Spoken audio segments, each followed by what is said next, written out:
beautiful afternoon in the Western Cape. This also marks a return of something so spectacular. We are at Val de Vie Estate and it is the Standard Bank International Polo. 15 years since we've had this wonderful spectacle here, and who brought it here for us today? It is Ryk Neethling, who happens to be the marketing director right here at Val de Vie, and obviously a former Olympian. Ryk, thank you so much for being with us here today. A beautiful day. Everybody is dressed to the nines, but it's not about what they're wearing. It is about the return of international polo to South African soil and to the Western Cape. And today we do have South Africa taking on England. We've seen the rivalry when it comes to rugby and cricket and hockey. This time around it comes through to the polo. How are you feeling today, knowing that all of this has finally come to the fore, and today we have that international returning? Yes, thank you very much. It's really nice to have Supersport here as well. This has been 15 years in the making since the last time we had international polo. I think England, after Argentina, is maybe the second best country in polo. We're pushing for that spot, and so we are very excited. We wanted this event to really be about the polo. There's one polo match. It's going to be incredible. The fashion is a bit of a sideshow. I'm certainly not dressed to the nines, but very excited about the polo that's going to happen here. And we're very excited here in the Western Cape to have international polo again. We've got a very, very good English team. We've got arguably maybe the second best English polo player.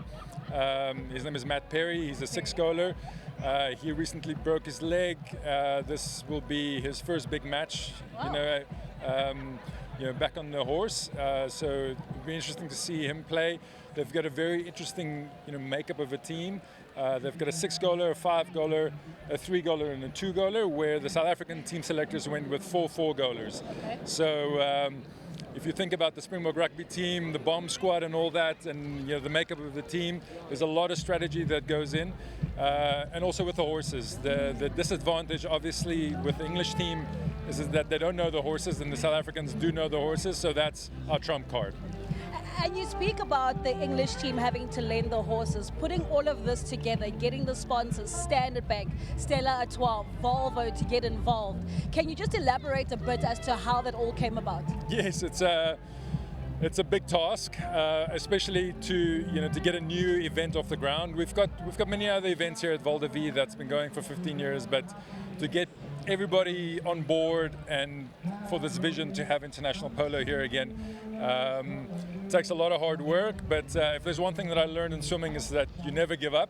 You keep trying, and so we're very, very happy. We're very grateful for the partners that we have. And I think also we're very grateful that we've got Supersport on board that can show this internationally, to show how amazing this part of the world is, and that we've got great horses and great polo players, and just help with the image of South Africa out there.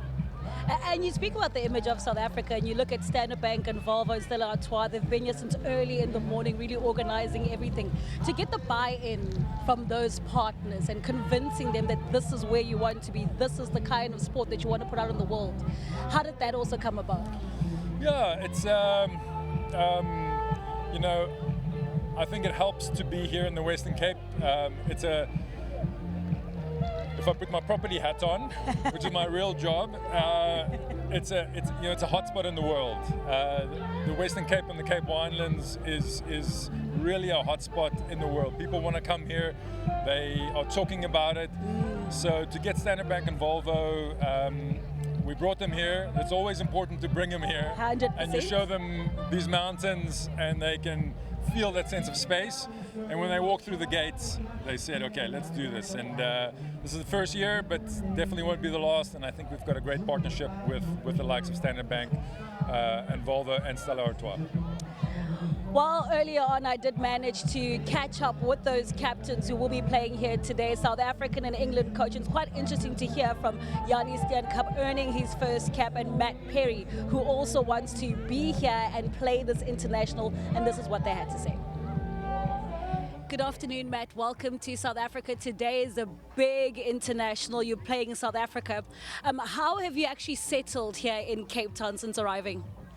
No, we've been looked after really well. So we've settled in. We've settled in really well. We got to play a practice on the horses yesterday to get to grips with them, and hopefully have a good day today. Now, Matt, we just learned that you haven't actually gotten to really get time with the horses. They've been lent to you. What do you think about the horses that you've been allocated here at Val de Vie today? No, we're all really happy with them. Really grateful to everyone who's provided us with the horses and looked after us so well. So, yeah, hopefully it's really hard until you get out there and you put them under pressure. But yeah, from first impressions, really happy, really grateful, and excited. And also, you're taking on a South African team and you've just had the coin toss with the captain.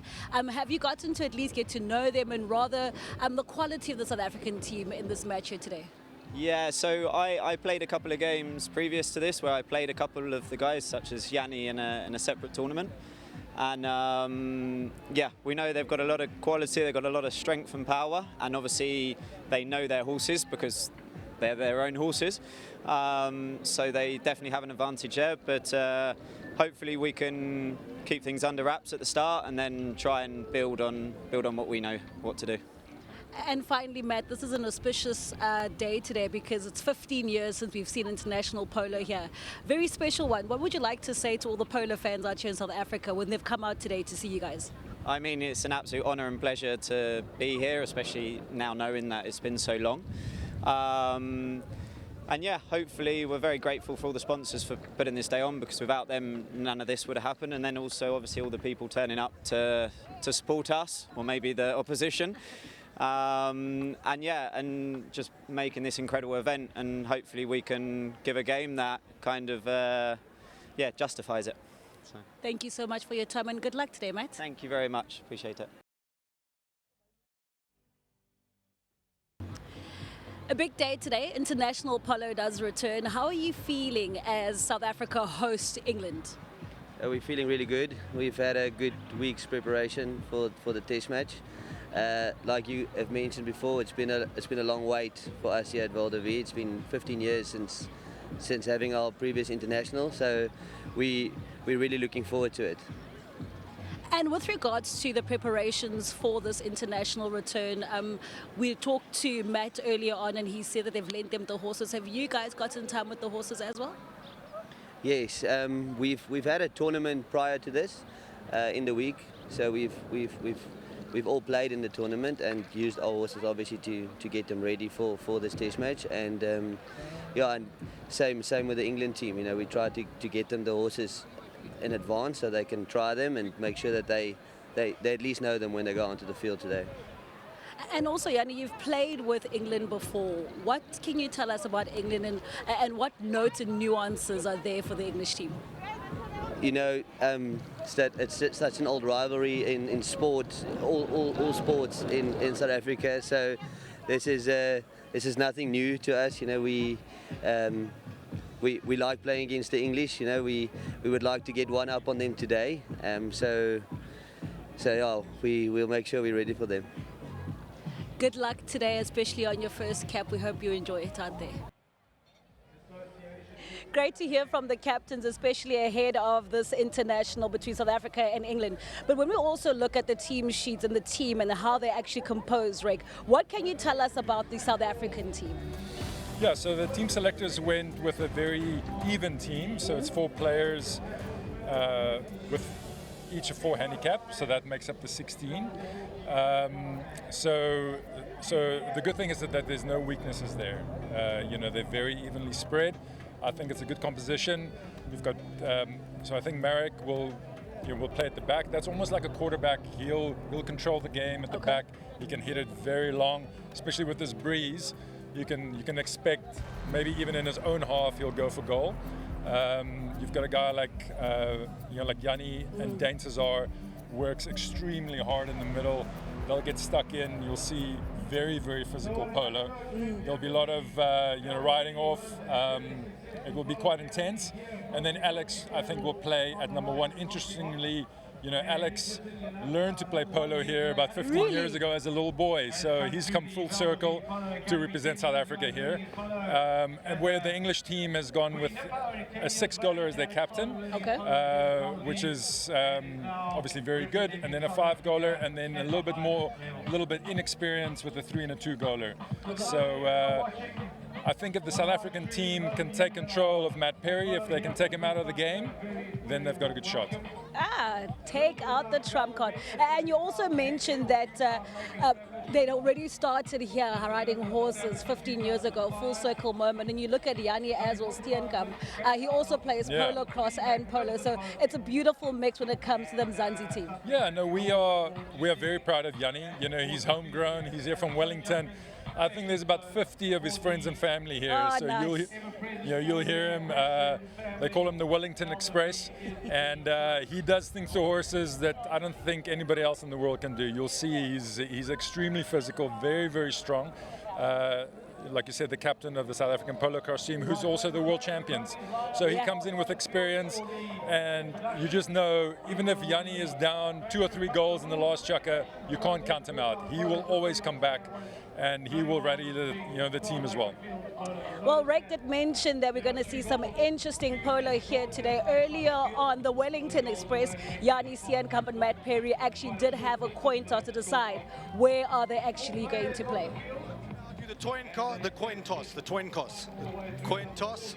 Well, then when it comes to the coin toss also, Rake, you mentioned that the sides that they play and the wind will actually play effect today. With regards to how England decided their coin toss, how does that play into today's encounter? Well, I think they will definitely want to play with the wind and just get this game, like all international sports, it is about inches. So you want to, the thing about polo is every time you score, you change your sides to give everybody the same opportunity with the wind or the playing conditions or the field. So, but it's always nice to get a goal early, you settle the nerves, so they'll be playing with the wind, and but the good thing about the South African team is they're used to these these conditions. The English guys are coming from the winter, the wind's blowing, but it's also quite hot, and but the South Africans are used to it. Absolutely fantastic. Now, Ray, with regards to the weather conditions, the people who've come out here today to enjoy international polo returning after 15 years, what can you say you'd like from today's experience? Of course, going on to the next ones, but when it comes to the Standard Bank International Polo, what would you like to have today? Yeah, I think it's another opportunity to show people what we can do here in South Africa, and specifically here, in the Cape Winelands. It's a showcase of the horses, the players, the people, the beautiful scenery. This is being broadcast all over the world, and I think this is the beginning of something great. This will be the first of many, I'm sure. We are here invested in this area, for the long term, and we'll see you here next year as well. 100%. Well, your World of Champions brings you the return of the Standard Bank International Polo. The wins, of course, are here today. I'm going to go wear my hat. And, of course, we want to start this here today. I'm going to cross over to Thomas and Johan to take us through the return of the Standard Bank International Polo.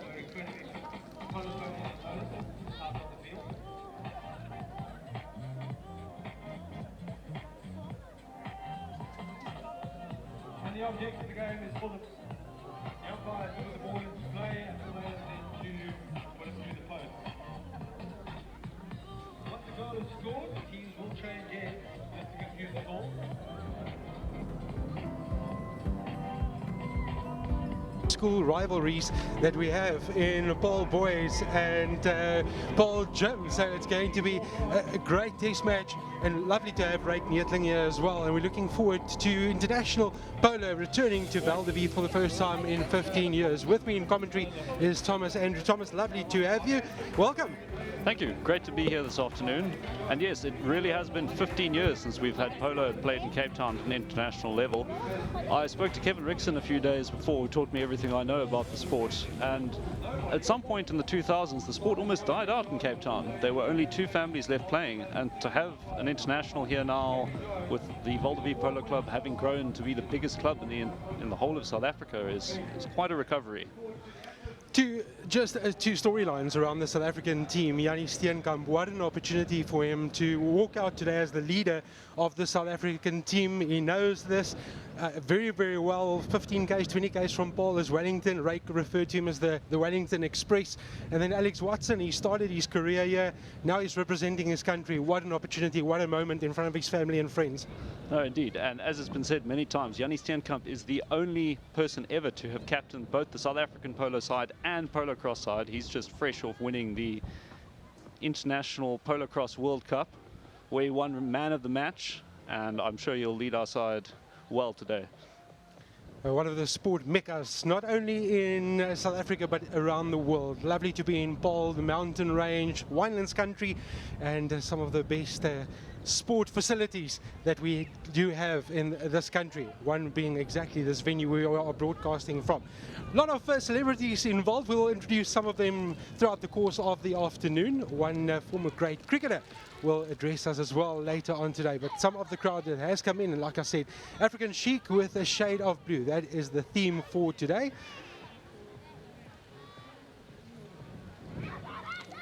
Part and parcel, Thomas, of this event. It's dress up, come and enjoy the sport, and it's a busy weekend for South African sport in general. Bafana are playing Zambia in an international friendly in Kabaga. The Proteas are playing away against India. South Africa 7 ladies are playing in Kenya. And we have the Polo International, so much to look forward to just from an international event. And then the Springboks against Italy. England also playing later on today. Yeah, it's a great day for South African sport, and I'm sure the polo side will do us proud today.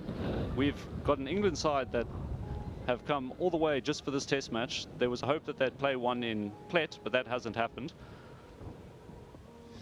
So Ryk spoke about the ponies and the fact that the England team arrive in South Africa and then they go off and they get accustomed to ponies. They need to adapt and find that sort of that vibe with their ponies. How important is that transition? So people say that your ponies are, say, 75% of your ability in the sport. You can play good polo with a good pony, or rather you can play bad polo on a good pony, but you cannot play good polo on a bad pony. The England team, they're playing these horses for the first time, not today, they've had some practice opportunity, and the South African side will have provided them with the best possible horses that they can. Your visitors are always unfamiliar with the horses, so it's good sporting tradition to give them the best that you have. But nonetheless, these England players, they won't know their horses as well as they could. They won't know how far they could push them, and they won't know their different quirks. So for example, we had a charity match at Val de Vie many years ago where Prince Harry fell off a horse several times, and it was because he didn't know the horse. He didn't know the funny things that it did. And we've got the march on going on here. This is a tradition at Val de Vie. We've got the soundtrack of Last of the Mohicans playing in the background. Always a wonderful spectacle.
Let's have a round of applause. Here we have it.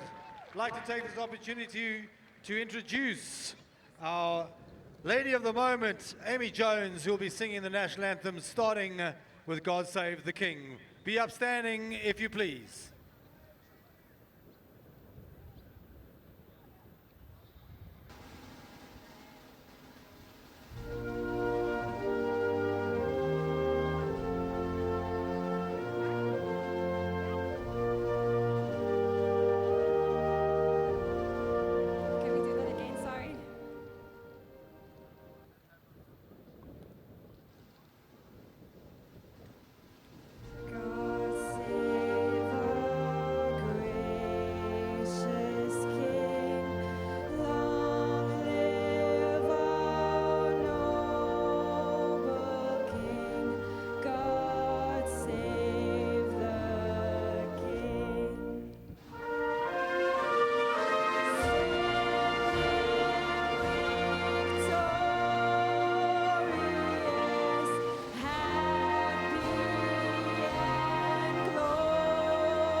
Sounds the call to come together and united we shall stand. Let us live and strive for freedom in South Africa, our land.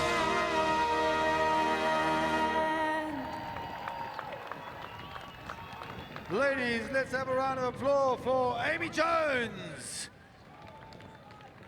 What a fantastic rendition of both the anthems Amy has offered us here, and don't be shy to download her new single, Nobody. It's charting all over the place. Our dignitaries now will be introduced to the teams. Ian and Jock will now meet the sides and we'll introduce them to you as you go through our two umpires there, Davey Evans and Gary Spilsbury, will be officiating today's match. And we take this opportunity just again to thank Standard Bank and our partners for coming out here today and putting on this magnificent test match. First time in 15 years we're back in test match. So we've got Ian Russell, the chairman of the Boulder V Polo Club, up front there, introducing himself to the players and introducing our sponsor Standard Bank. And the England team, Matt Perry from Cowdrey Club, Marcus Cork as well, so very familiar with each other, Tom Brodie from Guards, and then Robbie Slater from Beaufort, and interesting story, former captain Luke Tomlinson, also from Beaufort, played off an 8-goal handicap. His brother Mark, also a former England international, so a very famous club. Indeed, I watched a previous international between South Africa and England where both the Tomlinson brothers are playing, and they were a force to be reckoned with in their day. I'm sure he must have learnt a little bit about his polo from them at that same club. From a South African perspective, Jannie Steenkamp from Val de Vie, Marek Jankowski from Cape Town, Alex Watson from Plettenberg Bay, and Dane Cesar from Plettenberg Bay. So 2 from Plet, 1 from Cape Town, 1 local man, but you can probably classify Alex as a local lad as well. This is where it all started for him.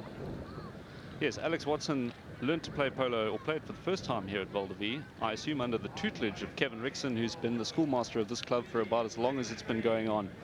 And he's really come full circle today. The players now cantering into their positions onto the field, giving their horses a chance to just warm up one last bit before they get going. All that standing, not ideal if you want to start playing immediately. It's a sellout at Val de Vie for this Polo International. No surprise that we're hungry for international competition in the Western Cape, in Paarl specifically, and so nice to see that everyone so really grasped the opportunity to come and support Polo. Yes, polo historically has not been a spectator sport that has drawn too many numbers. But in the early days in England, when it was at its zenith in the early part of the 20th century, it used to draw crowds on a regular basis of over 20,000 people. Over here today at Val de Vie, we've got slightly more modest numbers, around 1,500. But still great to have so many people at a sold-out event here today. So the most experienced player, Matt Perry, and we saw him in the build-up, or spoke to him about him in the build-up, and just the threat that he possesses from an England perspective, and this is where they will want to hit the ground running, get themselves onto the board, and he'll play a key role in getting England onto the front foot. Yeah, I spoke to him yesterday at the shirt handover ceremony.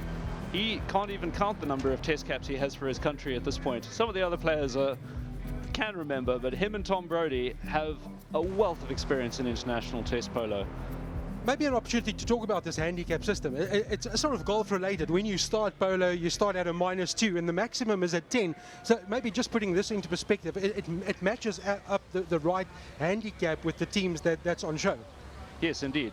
So we are playing 16-goal polo here today, which means the sum of the handicaps of all the players is 16. On the South African side, we've got a well-balanced team. All of our players 4 handicaps. On the England side, Matt Perry at a 6, Tom Brodie at 5, Marcus Cork at 3, and then finally Robbie Slater at 2. It's a slightly more traditional team structure on the England side. Matt Perry will be in clear command, cool, calm and collected. He's played this type of polo before, he knows what he's doing. Whereas the South African side, Jannie Steenkamp has a lot of leadership experience in the sport of polo cross and a lot of experience here at the Val de Vie Polo Club. But these South African players, they're all evenly matched, and how they divide their roles amongst each other and how they work together will be a little bit more difficult for them to work out compared to the England side. So they had to get accustomed to their ponies, but there was a bit of an injury scare for Tom Brodie as well leading up to the test. Indeed, Tom Brodie pulled his hamstring yesterday while practicing. There is a reserve in place, Harry Muddle, should he need to go off, but at this point, Tom Brodie is going ahead with this game, and we wish him all the best of luck, but it is an incredibly difficult thing to play at this level with potentially a damaged hamstring. There then confirmation of the England team. Starting at the top, Robbie Slater, Marcus Cork, Tom Brodie, and the very experienced leader in Matt Perry. Back-to-back Queen's Cup titles in 2013 and 14, and also the Gold Cup in 2013. 2 of the sport's most coveted titles. He's going to be a big player. Indeed, the South African team will have assigned a player to try and mark him and shut him down. So Jark's roll. Running the ball in? Yes, polo is traditionally started by a spectator throwing the ball in. It's one of the beautiful traditions of the sport. It really gets the spectators involved. Divot stomping is another one. I'm sure at halftime we'll have all the spectators moving out onto the field to stomp the divots. Throwing the ball in, you do it underarm, and all you really have to do is not hit the boards in front of you. It looks pretty friendly out there, but it's about to get real. It's England and South Africa. It's on South African soil. It's Val de Vie. It's Paul. It's Polo, international polo, back for the first time in 15 years. We set to get the first of 5 chukkers underway. Our 7.5 minutes, maybe just referencing the chukkers for our viewers who aren't quite accustomed to the sport. Oh, indeed. So polo is played in divisions of chukkers. The chukkers today, 7 minutes long. There'll be 30 seconds on the end if the ball is still in play.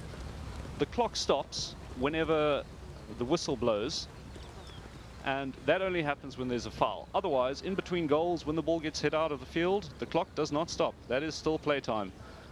And so players need to rush to get back to the center of the field after a goal is scored. If any time wasted is time they won't get to play in that chukker. There are 5 chukkers in this game today. The 5th chukker will be where it all happens, and there isn't an extra 30 seconds on the end of that last chukker unless the game is drawn. But we'll take you through it as we go. Teams forming up now for the throw-in. South African and English players trying to position themselves as advantageously as possible. The throw-in can be a chaotic moment, and the ball is in. It's popped out the side, and it looks like it's Marcus Cork who's got it. Sends a backhand. That backhand, though, finding the South African team. He sent it a bit far. Backhand from Dane Cesar to Jannie Steenkamp, the captain. Jannie Steenkamp now sending it along the boards. But marked by an England player. The Wellington Express heading down the field there, as they call him. But he's got a difficult angle to work with. A great start for South Africa. Jannie Steenkamp. Come at the hour, come at the man, leading from the front. He's wearing the 3 on his back. He sent it over the back line there, and then it's a hit out for the England team, taken by Matt Perry. The most experienced player traditionally leads these hit outs. Oh, and he's muddled up that follow-up shot, but in trying to steal the ball from him, Jannie Steenkamp has fouled him by crossing his line. The line cross is the most common polo foul. All the rules in polo are designed around the safety of horses and players, rather than any other arbitrary things. And so if something looks like a dangerous maneuver that you wouldn't pull on the highway, it's most likely to be a dangerous maneuver in polo. Umpires Davey Evans and Sipho Spilsbury. What an opportunity for them as well. We can't have any sport without officials. Indeed, polo is quite a difficult sport to umpire. The angle that you can see on the cameras here is not the same as what they can see on the field. There need to be 2 of them out there to cover all the different angles, all the different players. And polo is a very will-to-win, very aggressive game. They've got to keep this under control and establish discipline on the field. Gives those a good whack, does Matt Perry, and that puts England into a very threatening position. And he's almost sent it all the way. South Africa will have to clear their lines. They're under some early pressure thanks to Matt Perry's hit out. It's aerial. England with a big opportunity here. Just as it looked like it was all happening, the whistle is gone. Once again, that ball is just a few centimeters from going through the goal mouth. Matt Perry looked like he was going to score from that hit in from the center, a penalty 5. But just as it was getting close, one of his players committed a foul in trying to get that ball the last mile, and now it's a penalty 5 from the center for South Africa. A complete switch around. Marek Kanagoski and Alex Watson setting that ball up nicely on the center X. There is no tee provided in polo, so you've just got to find a tuft of grass that's as good as you can get it. Alex Watson now, having done his work, going off Marek Kanagoski. He'll be taking this. He's on the board of the clubhouse as one of only 2 players that have scored a goal from this point. He's done it before, and he could do it again, although the wind is against him. And Marek Kanagoski hits it clean. It looks like it's got the direction, but not quite the legs. But so this time England asked to clear their lines. A bit of pressure being applied by South Africa. Dane Cesar riding hard there, trying to get hold of that line and that ball. It's a bit scrappy in there. It could be anyone's line, it could be anyone's ball. But now Jannie Steenkamp looks like he's got it. Too many horses' legs. Now Alex Watson, now Dane Cesar, and now England. Well, there's an appeal from South Africa, and Marek Kanagoski put his hand straight up. Yes, indeed. When players put their sticks into the air, that's an indication that they're appealing for a foul. The umpires aren't obliged to pay attention to that, but when you see those sticks, it is their way of indicating that they're not happy with something that's happened. And we've got a penalty in favor of South Africa, a penalty 2. Penalty 2 cannot be opposed by the team facing it. You'll see the England team are all the way off to the right. All they can do is watch this penalty take place. Well, having absorbed the early pressure, this is a massive opportunity for South Africa to take the lead in this test. Indeed. It's 0-0 at this stage, and Marek Kanagoski is taking the penalty. He's practiced these every day, just about at Cape Town Polo Club, where he plays most of his polo, and he's been to Val de Vie many times before. Hits it clean, the flags go up, and that's a goal for South Africa. Oh, what an opportunity for Marek Kanagoski, his third test cap. He's put South Africa on the board. Just over 3 minutes to go in the first chukker. Not much of a celebration, but this is the way South Africa wanted to start. Indeed. And Marek Kanagoski, he won his first test debut at Ananda in 2019, I believe, and he was also man of the match for that test. So this is a good start for him. And we're away once again. Looks like Matt Perry, that 6 handicap for the England team, was about to make away with it, but betrayed by the bounce. And now Alex Watson has that ball. He's got a bit of space in front of him. No one marking him yet, but Matt Perry closing in on him. So just a reminder, after every goal, they swap sides. Indeed. The advantage of the wind and the slope of the field, although we don't have a slope here, means that that has to happen for a game to be fair. Every time a goal is scored in polo, the sides swap. Big tussle, big contest from South Africa and England for the ball. And the whistle goes again. The clock stops when that whistle goes. We'll see what the umpires have awarded. Well, Rake spoke earlier about the physicality that Jannie Steenkamp brings, and there was a good example of exactly that. He's not going to back off from any challenge. No, indeed not. Jannie Steenkamp's experience in polo cross means he is a very physical player. His horses are fast, they are nimble, they can turn and fold like origami, and Jannie Steenkamp is a big man himself. Marek Kanagoski now taking this penalty from the spot for South Africa. Goal scorer for South Africa, and again on the front foot. Has this got too much wheel still with South Africa? Alex Watson keeps it in play, but now it's with England. Alex Watson still making that challenge. Matt Perry with that ball now, left behind for Marcus Cork. Massive hit out from England. It's all about the defence for South Africa as well. The race is on towards the board. Marek Kanagoski with that 4 number on his shirt. He is traditionally the defensive player, the number 4, and he was in the right place to get hold of that ball. South African team doing good work to get the England players off the ball up until Matt Perry steals it away there for a second, but the umpire's whistle has gone again. It's nice and entertaining. Can you believe how time flies? Less than a minute to go in our first chukker. South Africa have the lead through Marek Kanagoski. If you've just joined us, it's Test Polo from Val de Vie. Indeed. With just a few seconds left on the clock, and that clock still runs. But it's a penalty, and the umpires are taking it up to what looks like a penalty 4 in favor of South Africa. This could be the perfect way that South Africa wants to end this first chukker. The England team positioning themselves to defend against it. Marek Kanagoski at number 4 in that navy blue helmet for South Africa, getting the ball into the perfect position, and he'll be certainly trying to hit a goal off this penalty when he does the run-up.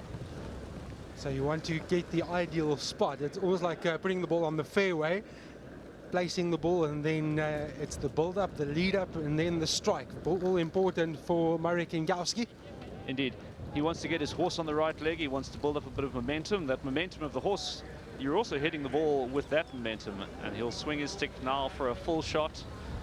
Up it goes.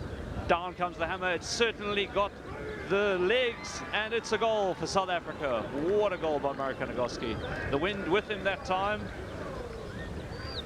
Again, not much emotion. Marek Kanagoski 2, South Africa 2, England 0. It's a good start for South Africa. I think the England players will get better as the game goes. They will learn their horses. They will learn the players that they've come up against now. They've played in practices and in the tournament against them, the Chairman's Cup here at Val de Vie throughout the week.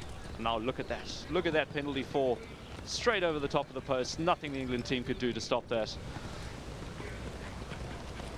I have seen players reach their sticks into the air and intercept a ball, but that ball has gone far, far too high. So that's the first chucker over. Players moving to the side of the fields, changing horses. If you're in a rush, you'll sometimes jump from one horse to the other without even touching the ground. But what an afternoon here at Val de Vie. Yeah, so confirming our state of affairs, South Africa leading England after the first of 5 chuckers. It's 2-0. Let's go down to Tato.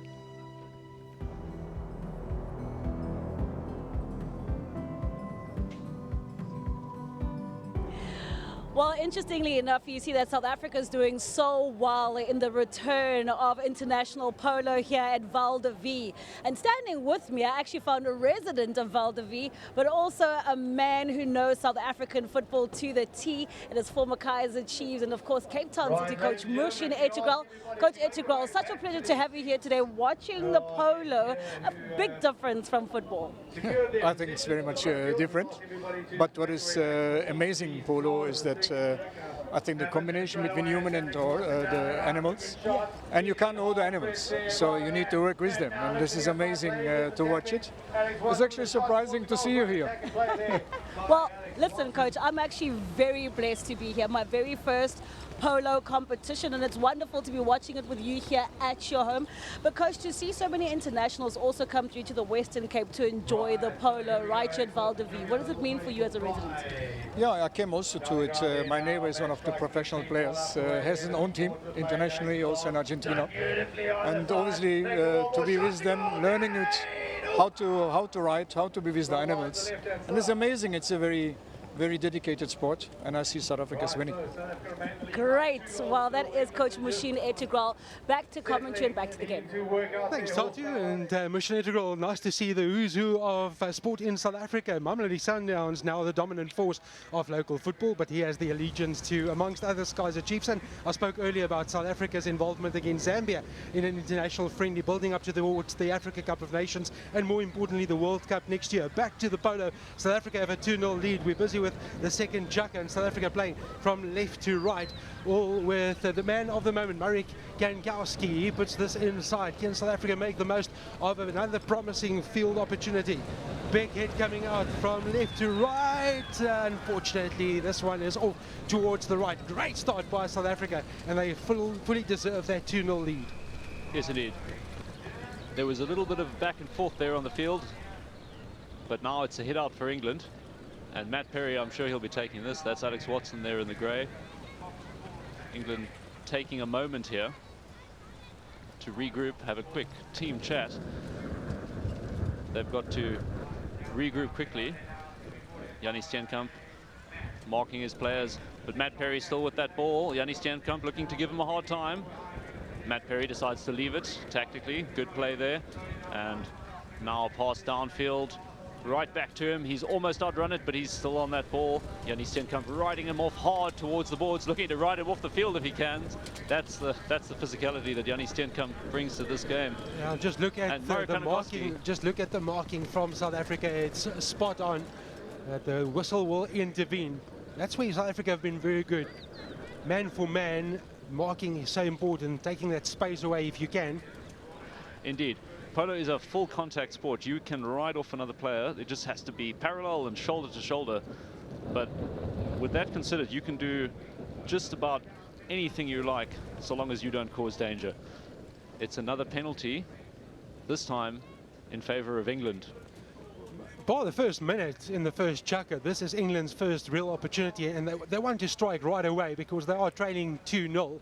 So just from a psychological perspective, it would be good to get on the mark from an England perspective. Yes, absolutely. The nerves in polo are very important, but Matt Perry, I'm sure he's cool, calm, collected out there. He's played many test matches, and he's setting up this penalty 3. Penalty 3 can be opposed by the South African team, but they can only ride out from behind the line once the ball has been hit. So we'll see Dane Cesar getting ready to ride out and intercept as soon as Matt Perry strikes this ball. But Matt Perry, he doesn't want to give South Africa a chance. He'll be trying to hit it straight over the posts, too high to be stopped. So here he goes, gets his rhythm. It's Perry for England. It's not the best strike, but it is going to count. Almost almost makes you think back of the Chesley and Colby charge down against France in the World Cup, but unfortunately just couldn't get stick to ball. England on the board, South Africa still leading 2-1. Yes. And we'll watch that again. It wasn't pretty, but it worked. Matt Perry, he probably topped that ball. He would have liked to hit it up into the air, but he didn't. And that ball is right in play again. No time being wasted. Murray Kanagoski took a swipe at it, but now it's... I remember that they change ends after the goal, and England right back on the attack now. South Africa asked to defend. It's a 2-on-1 race for South Africa. Can they just clear the danger, which is very imminent from England? They want to level matters and strike quickly, but there is another whistle. I think that'll be a foul against South Africa. It looked like as Matt Perry was riding towards the goal there, he might have been sandwiched by Jannie Steenkamp and Murray Kanagoski. Sandwiching is when two players ride off a player at the same time from different sides. I mean, it's all in the name, really.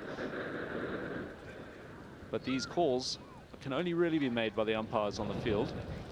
Looking at the way this is forming up, they've called no foul, and it'll be tails to the boards. That ball goes in.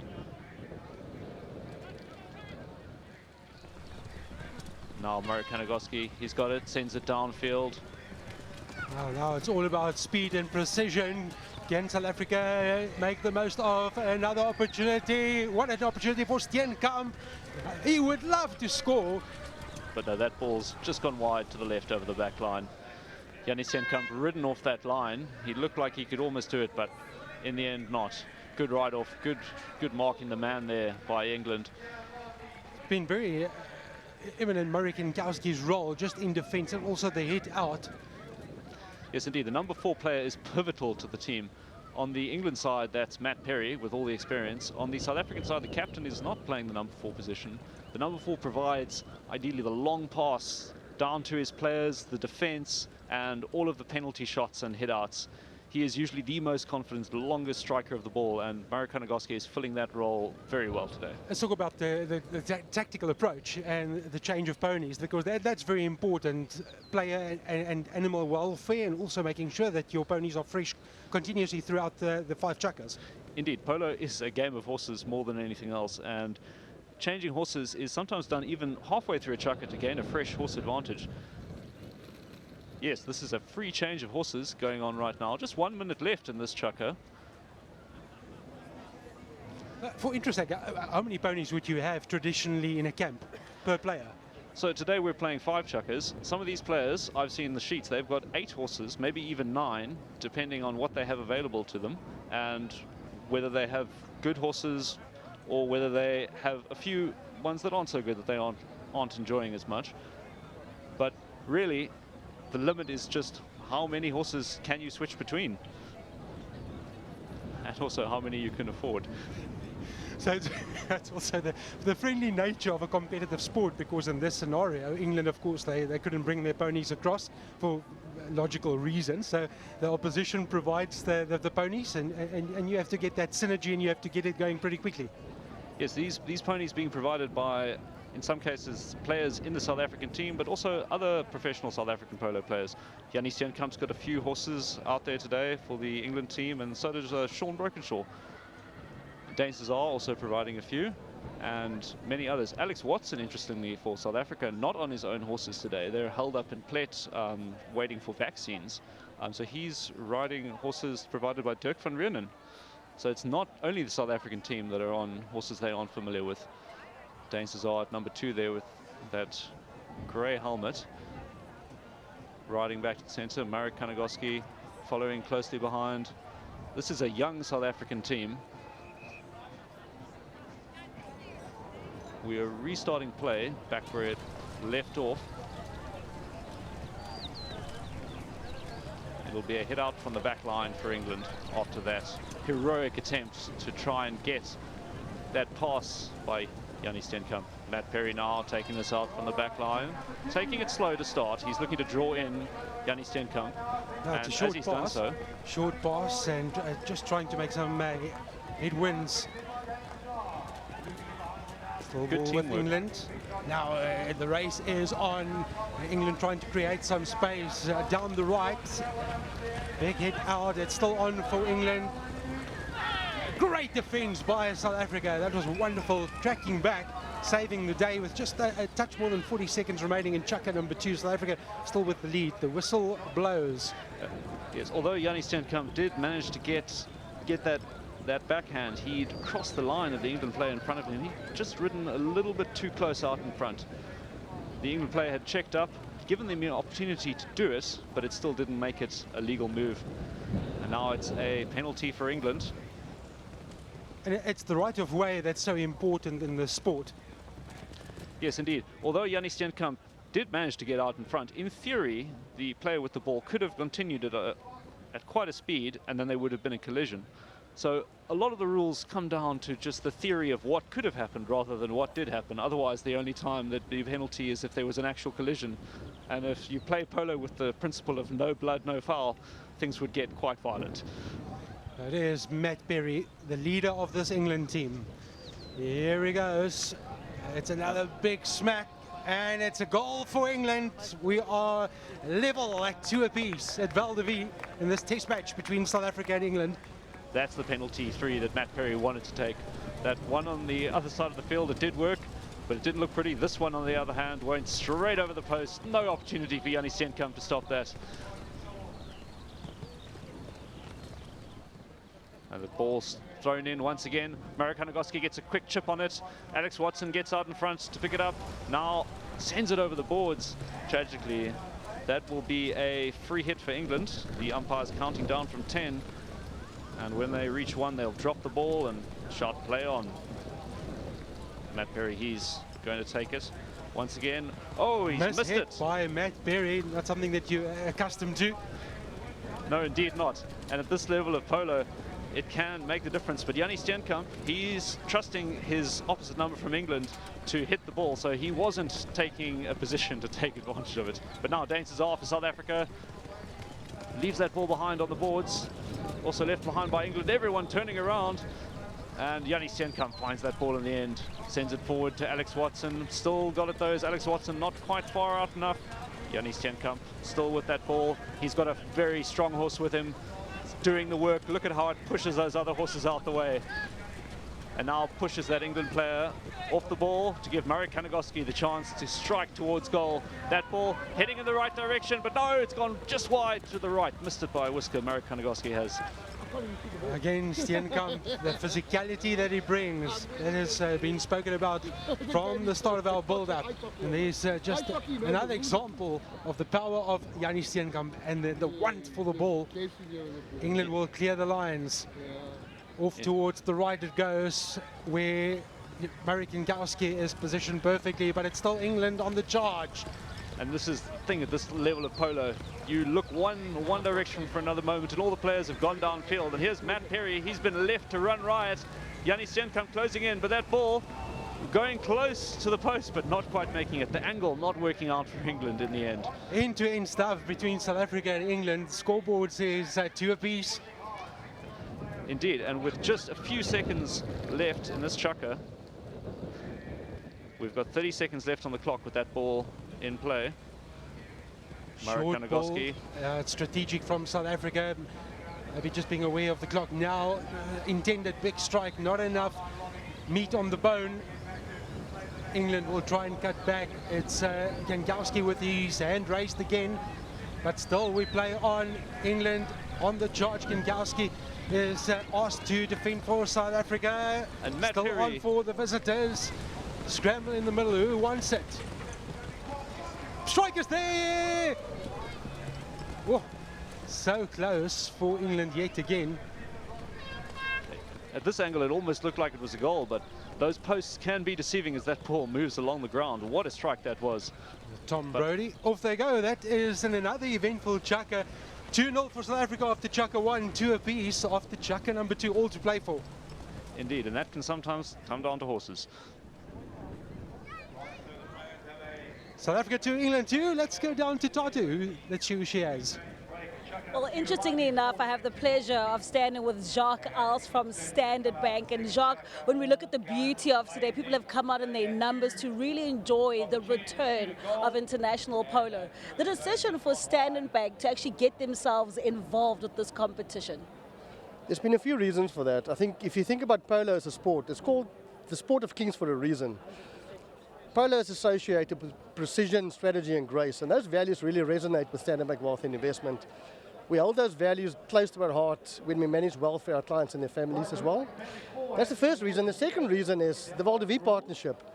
This is without any doubt one of the most spectacular venues anywhere in the world to bring down the partnership between Standard Bank Wealth and Investment and Val de Vie for the return of international polo for the first time in 15 years was an absolute no-brainer for us. It's a partnership that was absolutely made to be. And you know, Jacques, when you actually listen to the stories of some of these South African and England players here today, it has come full circle, especially when you look at the likes of Yanni Steenkamp and so forth. But for Standard Bank, this also means that growing the sport and really coming full circle for wealth and investment as well. It truly is. At Standard Bank, we believe that Africa is our home, we drive her growth.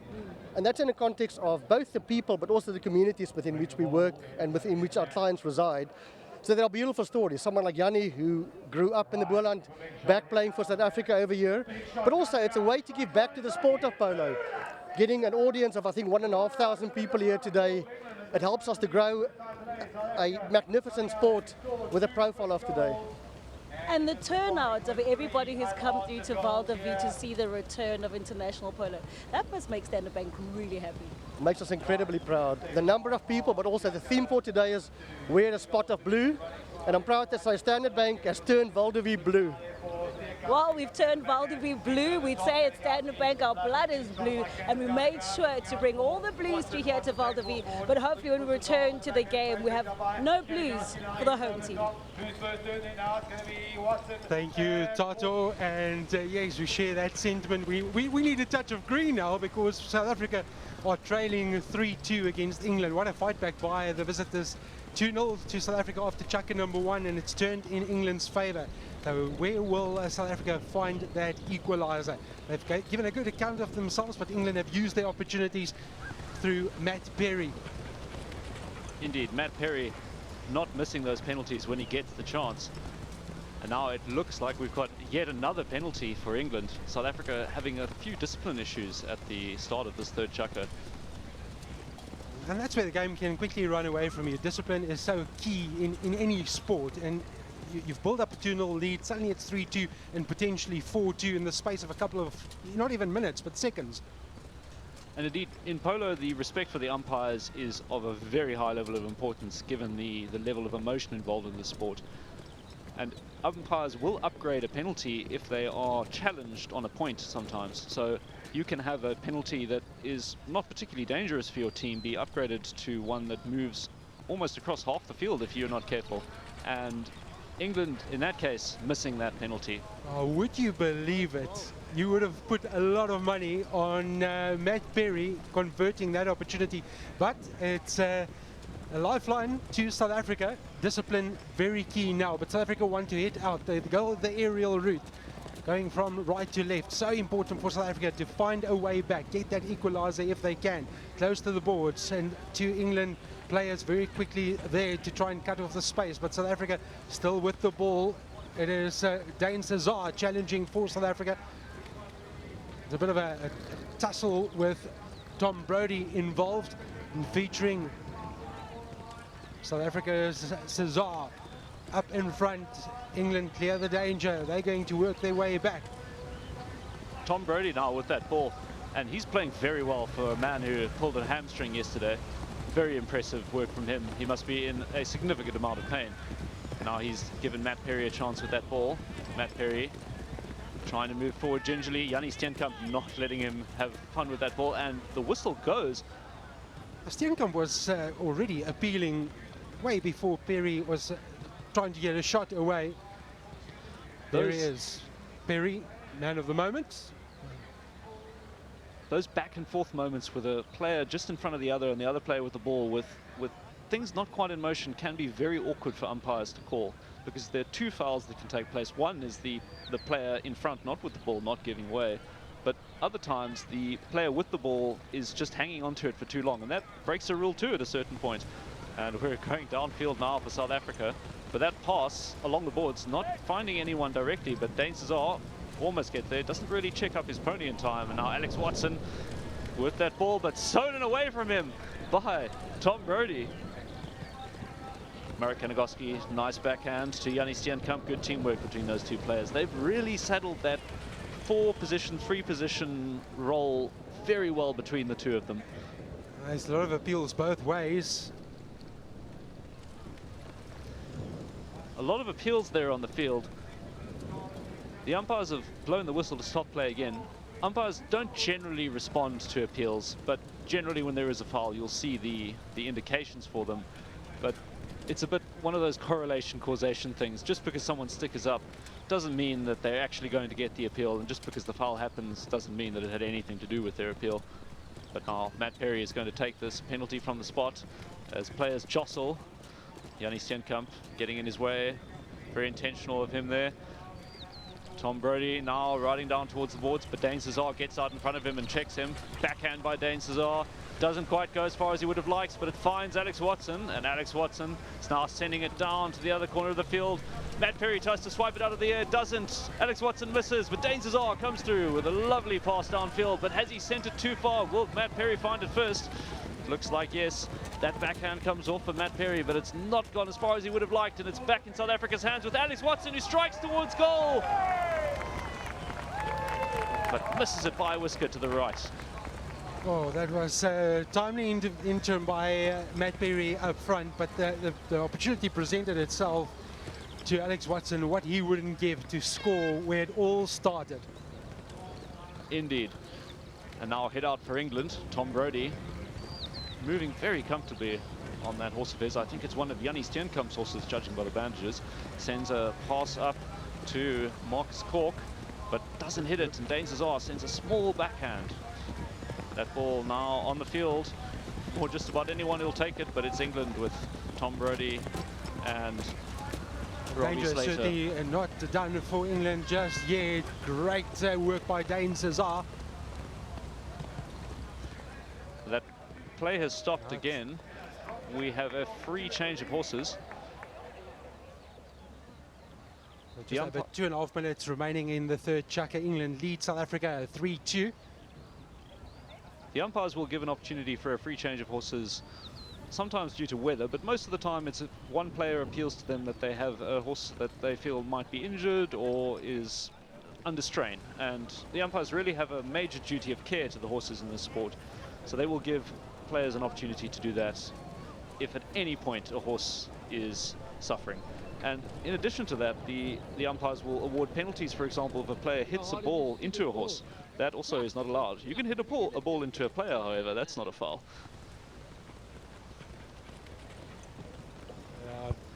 Horse change is a very important part and parcel of this sport. 3-2 England. And strategy, good time to have the change. England had a bit of pressure in the last minute or two. They missed that penalty opportunity. They could have been 4-2 up. Yes, the England team they seem to be starting to work out their strategy against South Africa. Although I have to say the interplay between Yanni Steenkamp, captain at 3, is often at a high level of polo the more traditional role, whereas the England team with the captain at 4 being the most experienced player.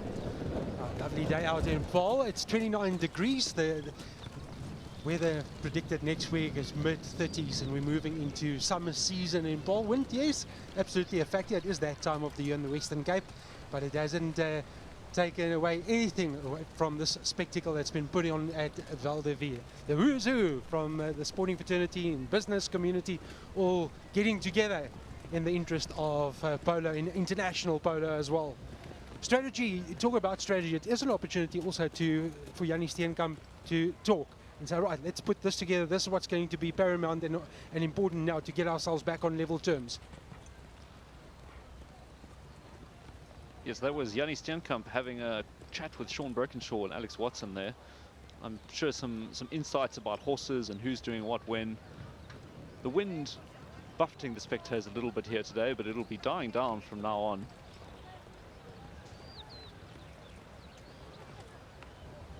Lovely to see so many people out. It's sold out, this international test. First time in 15 years that we've had this opportunity in Paul and Val de Vie specifically. Indeed, it's been so long. I've been asking around and no one can seem to remember who the side that South Africa faced was 15 years ago. Some say it was England, some say it was Australia. It would be very poetic if it was England, though. We'll find out if we can. We'll be restarting play from a point on the field where the ball was when the chucker was stopped for a free change of horses. I think we'll start with a tails to the boards. Our umpires, Davey Evans and Sipho Spilsbury. The England team bunching together there for a quick conversation. The South Africans looking a little bit more confident, riding their horses around, getting them warmed up to get going here again. Murray Kanagoski on a very striking grey, and he's got first hit on that ball, but it hasn't gone quite as far as he would have liked. All bunched together at the moment. Who's going to free up the ball in the space? England trying desperately, and they do go towards the middle of the field, but again, play is halted. That's a difficult foul to call. We'll see what the umpires determine. There's also a third man in polo in addition to the two umpires. If they cannot decide between themselves, they will refer to the third man. This is not such a clincher of a penalty, however, but it looks to be in favour of South Africa.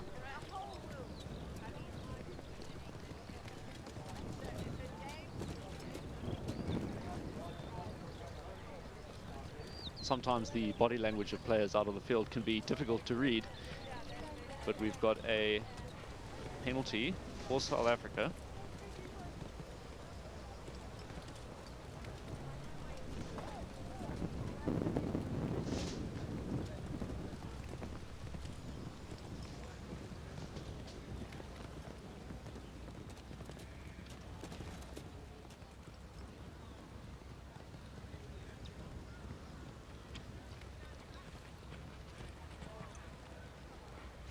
At this stage, taking a bit of time to get restarted. South Africa moving into position for this penalty, and it's gone quite far wide to the left. At small margins in tests, and there's another small opportunity, small window for South Africa to get themselves back on level terms. England still with the lead 3-2. It was Murray Kanagoski who hit that safety 60, as we called it, almost like a corner. He would have liked to get it through, would have been a good opportunity, but now it looks like he's got another as that ball went out off the stick of an England player. So South Africa have yet one more chance to get themselves equalised. Murray Kanagoski, he'll be taking it again. He's got the wind in his favour, and that horse moving very nice. Look at that conformance.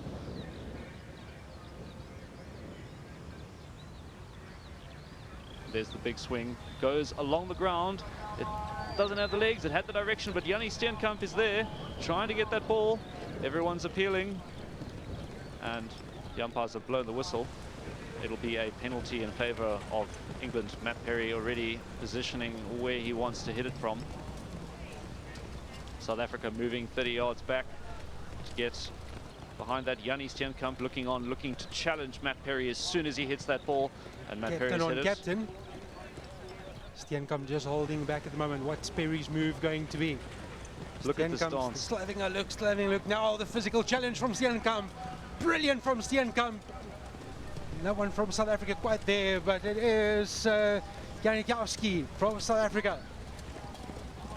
Working very hard for South Africa, trying to get the ball back in field. Again, it's very congested. 4 South African shirts against the 4 England shirts. Jannie Steenkamp has that ball now. He's looking to see where he can send it. Comes off just off the leg of the horse of Tom Brody. Tom Brody looking to leave that ball, still got it. No, left it for Jannie Steenkamp. Heartbreak for Tom Brody as Jannie Steenkamp. The back door's open and no one's Steenkamp home. leading, go ball! It's there! It's Steenkamp in front of his home crowd. What a moment for South Africa's captain. Good work by Jannie Steenkamp, putting Tom Brody under pressure until he just dropped that ball at a crucial moment. And Jannie Steenkamp, he can turn his pony very quickly to capitalize on that kind of situation. Look how he just darts around, heads towards goal. England rushing in to stop him, but they're just too far away and there's nothing they can do. How will his heart be beating at the moment? Just that adrenaline to score. Well, they also call him Stone Cold Steenkamp, so maybe there's ice in his veins. Matt Perry, another man who might have ice in his veins, and he's now got this ball, but Marek Kanagoski has stolen it right out from under him. That's the thing with the line in polo. You hit that ball just a little bit too far and you think you've got it under control, but then you lose it. Matt Perry now trying to steal it back. Looks like he's done so. And Marcus Cork now for England. Marcus Cork heading downfield, no one to stop him, but oh, the bounce is what stops him. But followed up by his teammates, Alex Watson and Marcus Cork now. And Robbie Slater, Tom Brody sends it through for England. What a strike by England.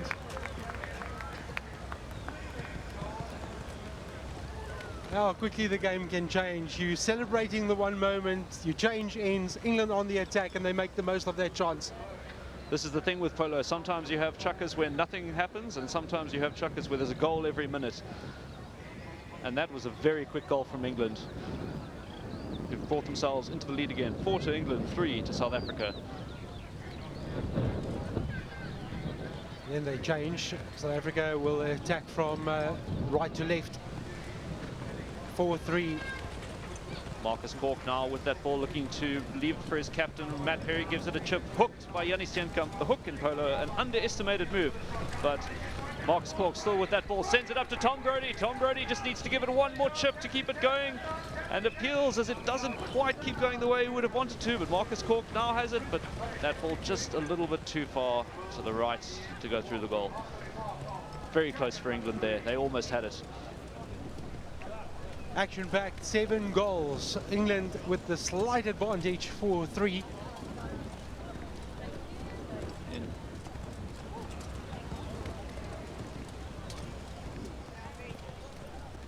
Two more chukkers to come. South Africa have shown glimpses that they are more than competitive, but England have just used the opportunity slightly better when they've been presented with it. Indeed, South Africa is playing very physical, very energetic polo. But so far, the England team has just managed to stay on top by making their chances count. But Jannie Steenkamp, our captain, he's a good finisher. He's scored his last goal in the Polo Cross World Cup final. So confirmation, 4-3 to England. At the end of the third chukker, we go down to Toto. While we're enjoying the beautiful polo here today, it must be said that Drakenstein has definitely hosted us to the nines. And with me is the mayor, that is Stephen Karobi. Mayor, we look at Drakenstein and the number of sportsmen they've actually churned out. And today, to have international polo returning, what does it mean for you in the region? I think the first thing that we have to say is in South Africa, we have 72 active sport codes. But in Drakenstein, we have 55 active sports codes. So that means that on a weekend, right through the week, from Monday till Sunday, every day, there are major activities happening in Drakenstein. All the roads lead to the fields, to the sport fields on a daily basis. We are honored, really, to have an international event here today in Drakenstein. And that just shows the faith and the trust that the international fraternity has, sport fraternity has, in Drakenstein, because it's not only international polo that we have here, we have international rugby, cricket, of all the sport codes. They come to Drakenstein because it's easy to stay here. It's nice to stay here.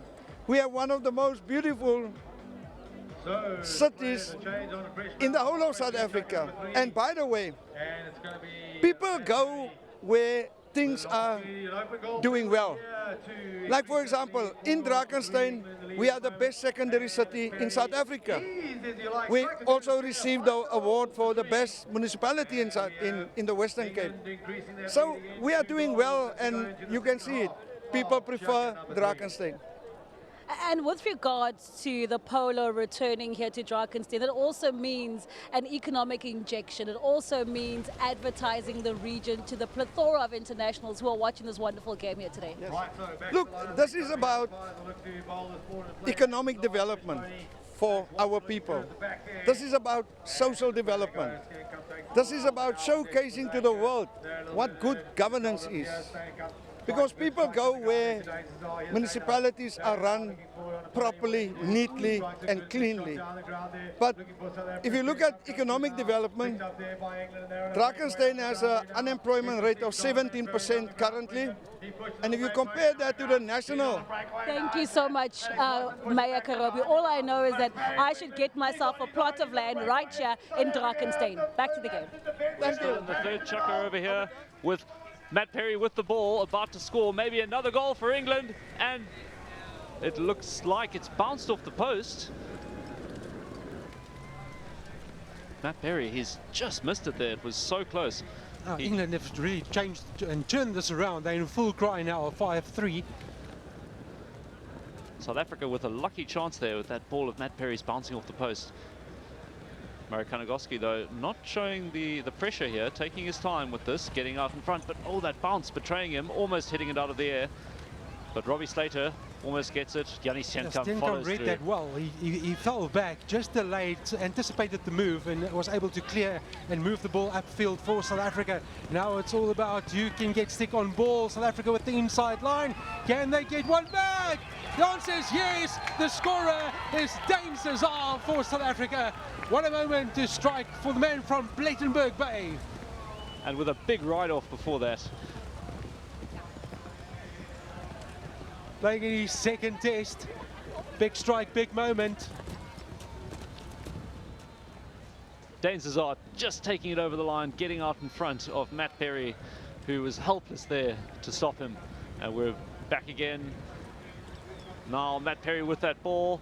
Harassed from all sides by South African players. Murray Kanagoski comes through, sends a backhand, but Tom Brody's there. Tom Brody ever in this game despite his injury, but Murray Kanagoski now sending a backhand of his own. It's a bit of backhand ping pong at the moment. Another backhand from Matt Perry, and Marcus Cork and Alex Watson fighting for that ball. Alex Watson wants to make an impact in this test, just misses out there. Kinkoski triggered the previous goal. Steenkamp played his part, and Cesar rounded off. Now it is again South Africa with a big opportunity, cuts it back. Now who can get stick on ball? It's a goal! It's a goal for South Africa! Yanni Steenkamp, he's done it again. Lovely backhand to get that over the line. That's that read on the game that we were talking about there from the captain. It's very, very important in polo to see where things might go next. And Yanni Steenkamp, he saw that one coming and he sent it through. And South Africa, just like that, have equalized the game. It's 5-5. Well, Kinkoski and Steenkamp have just combined beautifully in South Africa's last two goals. Indeed, and that's the perfect way to end the third chukker. You spoke earlier about exactly that, the synergy, the combinations that we find at the right opportunity in the moment, in the match, and that is what has happened. Can you believe it? We've had 10 goals, we've had 3 chukkers, we still have 2 chukkers, and it's 5 apiece. But South Africa with the momentum, can they convert this now? Get that self-belief, and then make the most of bringing a victory on home soil in front of the Spartan crowd. I think that'll come down to the interplay between Murray Kanagoski and our captain Yanni Steenkamp, who've been working quite well together in that last chukker.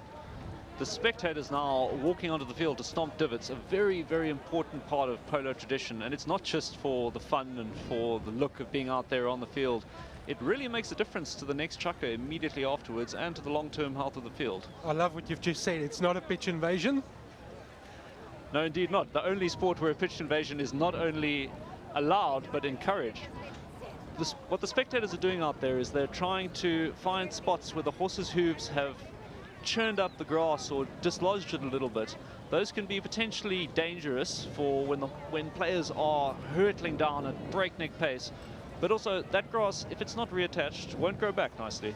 Well, one of the famous residents is a man who played 166 test matches for South Africa. The Proteas currently away in India. It's Jacques Callis. Oh, that is correct. Jacques Callis is here at the Standard Bank International Polo, here to enjoy the day. Jacques, did you enjoy what you've been seeing here between South Africa and England? Very different from cricket. It is very different. It's basically my backyard. I can walk here to watch it, seeing that I've moved to the pole. So I've managed to watch a few games over the last few months, learned a little bit about the sport. It's a lot quicker in the international game than the other game I've watched, but yeah, I thoroughly enjoying it. Yeah. And as a resident, to also experience so many people coming through here to Val de Vie to enjoy the international, it's very nice to see so many people enjoying your backyard. Very much so. A great place to live. We made a family decision to move here. It's been one of the best decisions I've made. I've thoroughly enjoyed living here over the last 6 months. Kids are running right. You never see them. It's safe. You got games like this, the entertainment galore here. The daddies and mommies can get some time off as well, with the kids being entertained all the time. So, yeah, it's a great place to be. I like it. But now, Jacques, you speak about watching some club polo. Are you going to join a couple of times? Because you're taking a break. No. I've seen the skill of these guys, and there's no chance I'll embarrass myself like this. I don't think people realize how skillful it is to actually do what they do. So I'll leave it to the pros. It's my turn to sit on the side and watch them and enjoy a few beers on the side. I like it. Hopefully we can join you later. Thank you so much, Jacques. Thanks very much. Well, Jacques enjoying all the festivities of today right here at the Standard Bank International Polo. Yeah, what an ambassador for South African sport. Jacques Callis, fourth most test runs in the history of the game. Polo International is what brings us together today. South Africa against England. South Africa off to a fast start. With me in commentary, Thomas Andrew. And South Africa scored very quickly, and they scored 2 goals. Indeed, the first truck for South Africa, they had it all under control. Marek Kanagoski sending 2 penalties through, 1 penalty 2, a very simple one to hit, although the nerves can catch you on those penalty 2s. I've missed very many of them in my limited career in polo. And there, Marek Kanagoski hits the penalty 6 from the back line. That is a difficult one to hit. And there we have Alex Watson making an attempted goal. At this stage, the early running was made by South Africa, but Matt Perry put up his hand for England, and he found their first goal, 2-1 at that stage. And this is where the momentum started to swing. Another England goal, 2 apiece, and South Africa had to settle their nerves, get themselves back into contention. But we had a couple of moments, the green and white strip working down the boards, questions being asked of England, but when they needed to find a way out, they did. Sticks in the air, appeals being made, and this is where it just changed slightly. England with the momentum, and on the break, Perry leading the charge. He was instrumental in England getting themselves onto the board and also sparking that fight back. Just look at this, straight through it went, flag in the air, signalling another England goal. Questions being asked of that South African defence.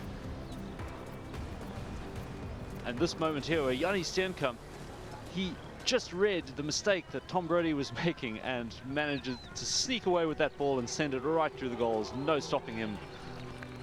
Tap, tap, enough for Jannie Steenkamp at his home venue to score in front of his family and friends. But England came back. Indeed they did, scoring 2 goals in very rapid succession. Things can change so quickly in polo, but South Africa answered it themselves not too much later. Well, this was one of the easier ones for Matt Perry, and he needed to put stick on ball, and then came the moment. South Africa launching back through Dane Cesar. And what a goal it was by Dane Cesar, helped by an earlier big ride-off. Marek Kanagoski then kept it in play for Jannie Steenkamp to send a crucial backhand that found its way through all the sticks and horses' legs and through the goals that mattered. Well, I've decided that I need to take a bit of a seat today because, I mean, the marquees are really absolutely fantastic. I happened to bump into Dominica and Grace. Grace, when it comes to the polo today, are you enjoying yourself? I see you've got a nice glass of champers. I am definitely enjoying myself, especially getting to see South Africa going up against England. It's been exciting. But as a resident, to see so many people come through at your backyard today, busy walking around and enjoying all the equestrian sports, how is it? Because I mean, you just walk home. It's actually really incredible to get to have everyone else enjoy what Val de Vie gets to offer, not just because the polo is on offer all the time, but the mountains, the scenery. I feel like it's the best polo spot in the whole entire world, because where else do you get such scenery? 100%. Dominica, I mean, I just thought about the Dominican Republic when I thought about it. But it is international sport here at Val de Vie. Are you enjoying yourself here today? Absolutely. That's actually my first time on a polo match, so I'm enjoying it a lot. It's like amazing experience. It's amazing scenery, as you mentioned also. It's beautiful. I love it. And the entertainment, seeing all the ladies and the gents dressed so beautifully here today. That's amazing also. Like, I'm so impressed by everyone literally here, and it's giving that vibe and it's giving that amazing atmosphere here. So it's a great event. I love it. And the beauty about being here at Val de Vie in November, it means that I think we've officially kicked off Ki December Boss, right? Ki December Boss for sure. So it's all happening, and I feel like the wind came through to also join in on the fun. But yeah, it's incredible. Horsemanship, everything is happening. Kingsmanship. And Dominica, I know that I've taken the space of your friends and they're standing right there. And they're not too pleased by us taking this. What's going on? Well, thank you so much to Grace and Dominica. Do continue to enjoy the polo here today. Thanks, Tatu. Thank you. Yeah, Tatu with a great seat in the house. It is the festive season fast approaching. We're mid-November, and what a way to really get us into that period. First exams to complete. The youngsters still busy writing their final exams. The matriculants now going into a new phase of their lives. But the sport agenda also drawing to a close.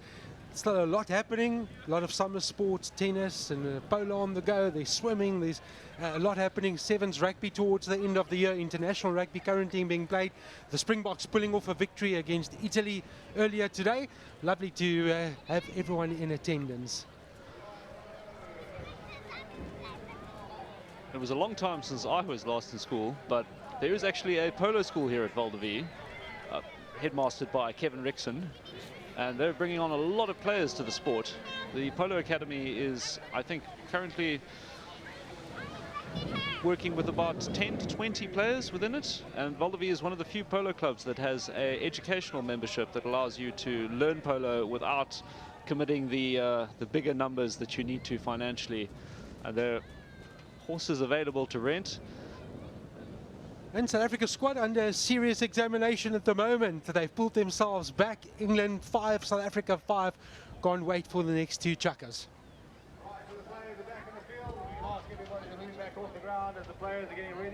Well, we are here for the polo today, off the couch, and I'm standing with Ian Russell from the Polo Federation. Ian, I mean, to bring this wonderful international tournament here to Val de Vie must have been very difficult, but great to see it on the go now. It's been wonderful after 15 years to get Test Match Polo back in Val de Vie. It's been tough, but we've had some fantastic partners to get here. And look at the day. It couldn't have been better, could it? And the organisation and making sure that South Africa and England actually get to play here today. Can you elaborate that for us? Yeah, so both countries have an official association. So there's a South African Polo Association. I sit on that executive committee. And then there's the Hurling and Polo Association that's based in London. And between the two of us, we chat and we work out the team structures. And there we go. And we're hoping to see them again next year. Definitely hoping to see them next year, right here in your World of Champions. Ian, I know that you've been busy today. Thank you so much for bringing this wonderful tournament here. Thank you, and thank you for bringing it to so many people at home. Wonderful. Well, that is Ian Russell from the Polo Federation right here at Val de Vie as we enjoy the international polo brought to you by Standard Bank. Thank you, Tatu. In golf terms, you'll say if the third round is moving round. Chukka 4, very important now. Momentum swing, 5-5, 2 chukkers to go. This is where you want to establish yourself. And now this is where South Africa really want to hit home that home ground advantage. Yes, indeed. All the players have now had an opportunity for a break, and all of the best horses at this point, most of them might have come out, but there will be a few hiding in reserve. So I think in Chukka 4 we're going to see some of the surprises and the top horses coming out to really establish dominance for the last two chukkers. I love what you've just said, Thomas, because that's exactly that. The strategy about when to use the right pony at the right time. Now everyone has done the business, 5 apiece. This is where you need to get the right horses out to go and get the result. And indeed, if you could see your enemy team's horse planning sheet, I think you'd have a major advantage. So there's a bit of a dance and a game of chess when it comes to who's bringing on what horses when, and plans change. But Matt Perry, he's out in front now for England. There's no one to stop him except the bounce, but that ball's still going in the right direction. Bouncing. The bounce is a treacherous thing, but Matt Perry's still got it. And that ball's still heading in the right direction. Still going, and it looks like it's over the line for England. Well, that's an absolute individual moment of brilliance from the leader of this England lineup, Matt Perry. He started it, ignited the move, and England have capitalized early in the 4th chukka. Look how he doesn't let go, doesn't give up. He just hangs on, keeps his horse in position, keeps his eye on that ball while everyone else is moving around. In the end, it might have been a horse that helped him by kicking the ball back into position for him, but that is the risk if you're trying to get hold of the ball that close to the goal. Your horse sometimes can do something that you wouldn't want it to. Now Dane Cesar and Tom Brody riding hard for this line, for this ball. Tom Brody looks like he's still got it. Dane Cesar almost rides into his shot there. And Murray Kanagoski and Marcus Cork now competing, but Tom Brody still in that fight. That ball going over the back line in the end. It happens very quickly in polo. They change ends again. If you're new to the sport, after every goal they change ends. And England on the attack right away, and they probably strategized and said, right, this is where we want to re-establish ourselves at 6-5. We've allowed South Africa back into this contest. The key was they struck early in chukka 4, and now it's Jannie Steenkamp's turn to provide the inspiring words and the right strategy for his team. That's a beautiful overhead. It's put South Africa on the front foot. So important to make contact. Unfortunately, can't get there. Alex Watson. Alex Watson losing the head of his stick there as he tried to hit that ball. And now Marcus Cork is sending it downfield for England. Tom Brody and Murray Kanagoski riding for it hard. And Marcus Cork and Dane Cesar following up. That ball is still heading in the right direction for England, but the whistle has gone. And there's a foul there. England have certainly put the right game plan to use in chukka number 4. We've only played a minute. It feels like it's been a lot longer than a minute. It feels like a lifetime of polo. Now it's a penalty for England. A penalty 2. South Africa, there's nothing they can do to stop this. They just have to sit back and watch. Oh, excuse me, we've got it wrong. It's a penalty from the spot for South Africa. Sometimes the body language catches you by surprise. Murray Kanagoski gives it a gentle tap to get it going, and now sends a nice pass downfield for Alex Watson. Alex Watson finds it perfectly. Tom Brody puts him under just enough pressure to miss-hit that ball, but Dane Cesar is there to pick it up again. Dane Cesar has a bit of space to move here, and just gets a little bit too comfortable as Tom Brody comes in and takes it away from him, but he's not giving up yet, and Alex Watson has followed up. Missed it. Jannie Steenkamp gives an under the neck shot to send it forward, but it ends up in the hands of England again. Tom Brody now going to look for a big backhand. Gets intercepted by Jannie Steenkamp. That hand-eye coordination keeps that ball going towards goal for South Africa, but it goes over the back line to the left. Jannie Steenkamp playing a pivotal role once again, leading this South African charge.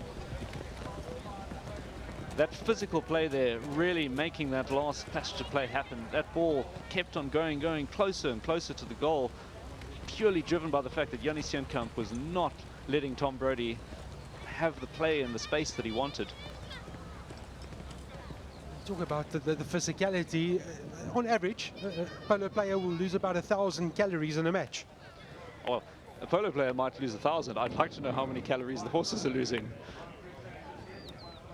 We've got a free change of horses going on here. The clock has stopped. Tom Brody changing horse. And a few other players too. The England players having a quick huddle there. But no time wasted by this change of horses, and Matt Perry is taking it out. A nice little tap to start. Draws in Jannie Steenkamp, sends it further downfield for Marcus Cork. Marcus Cork now has space to take a nice big shot, sends it up into there. It's bouncing, but who's that pass going to find? It looks like it'll find Murray Kanagoski. Gets out in front of it, sends a backhand. Such an important intervention by South Africa's Murray Kanigowski is number 4 on his back. Still the pressure is applied by England. Can they get the ball away? Maybe now an opportunity for South Africa. Back stick unfortunately misses, but the clean-up operation is in place for South Africa. Through Dane Cesar, goes towards the midfield. It's on for South Africa if they can make contact, which they do. Steenkamp has a look, not needed at the moment. In the end, that pass just going too far, and Matt Perry, showing the wisdom of his years and his experience, has read it right, and he's in the position to pick it up. Alex Watson putting him under a bit of pressure, but realizes he has to yield. However, the whistle is gone. May have been an off-the-ball foul there. It certainly wasn't anything Matt Perry did when he was going up towards that ball. Again, all the fouls in polo being about danger. Off-the-ball fouls are entirely possible. You can see the head of Alex Watson's stick on the field, still lying there. Hopefully someone will go and recover that at some point. Another free change of horses, 2 in this 4th chukker. There must be a player with an injured horse. This is happening in the South African camp. Alex Watson and Dane Cesar both taking the opportunity to change. Even if your horse isn't injured, you may take the free change. Well, I happen to find myself a local star. She's going big. She's a celebrity here at Val de Vie. It is Milan, and she's with her parents. That is Anna and Rian. And of course, Milan, today, it's not only about you, but it's about the horses. Having everyone come through to Val de Vie, how do you feel? I feel this is amazing. I love the horses. They're so nice, and I love how they're playing so far.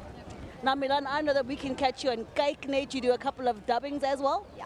Yes, I do dubbing. I did a Cake Net series, Prong Primair, and yeah, that's what I do.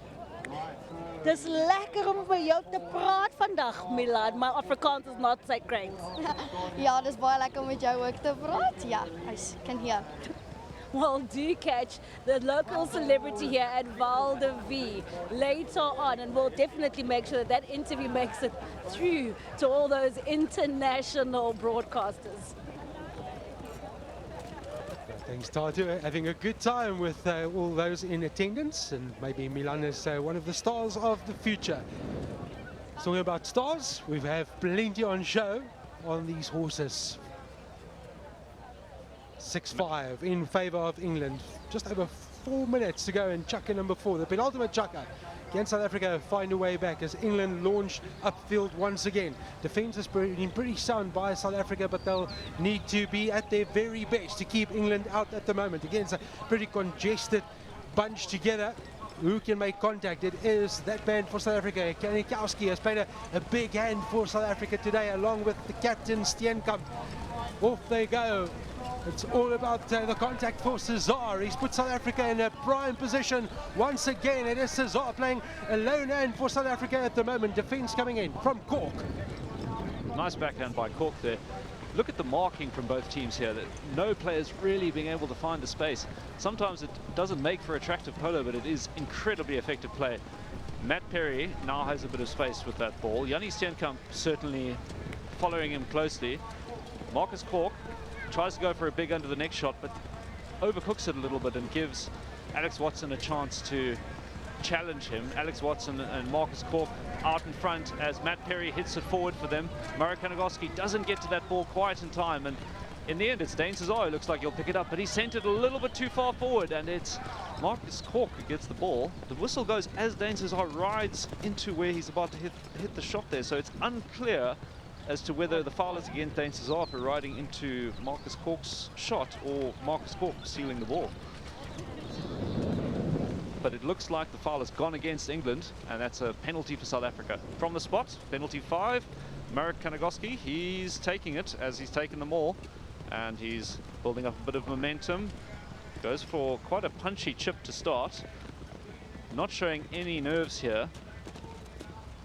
Not at all, as Robbie Slater is trying to get him to release that ball, but Murray Kanigowski is not doing it. He's hanging on to it. He's looking for his opportunities. He'll take this all the way if he can. Yeah, he's timed it to perfection, and England bought the dummy, and off he goes. Now it's all about that last contact. England does brilliantly. Just hands wide. in there, they're asking for a penalty, South Africa. I think it was fair play by England there, but it's ultimately up to the umpires to decide. In any case, the ball is out of play, and it'll be a hit out for England. Big ride-off there. Yeah, a great contest between the two number 4s. Matt Perry really making that moment count. If he hadn't been there, if he hadn't ridden off Murray Kanagoski that hard, that ball certainly would have gone through the goal. How telling will that moment be in the final analysis? 6-5 to England at the moment. 2.5 minutes to go in chukka number 4 of 5. Indeed. Sometimes it comes down to just one moment, and that hit out, it is happening after a brief pause. Matt Perry is taking it. Yanni Steenkamp shattering him, but Matt Perry releases the ball for Tom Brady, but Murray Kanagoski gets there well before him, sends a backhand. That backhand in the end finds Matt Perry though. And now, once again, Murray Kanagoski out in front to receive the shot, sends a massive backhand downfield to Yanni Steenkamp. Yanni Steenkamp almost outsmarted by Matt Perry there, and as he's about to make off with the ball, the whistle goes. I think that foul against Yanni Steenkamp, the South African captain. It was Matt Perry's ball.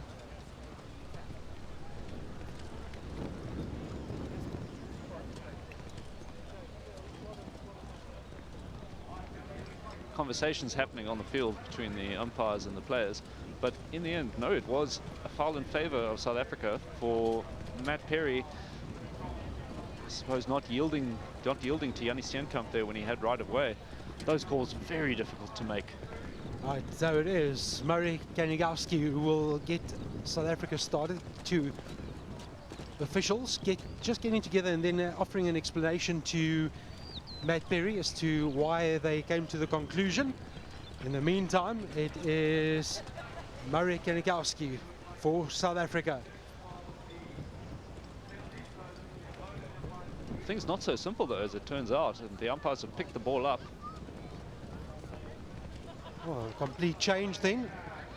And it's tails to the boards. Yeah, they have communicated and they've decided we'll restart. And off we go, and it is South Africa who will regain position through Dane Cesar. That's the aerial ball against South Africa in prime position through Yanni Steenkamp. Is he going to get South Africa back on level terms? Steenkamp now needs to put on the brakes. Cesar there for South Africa. It's all green shirt. Someone needs to make contact for South Africa.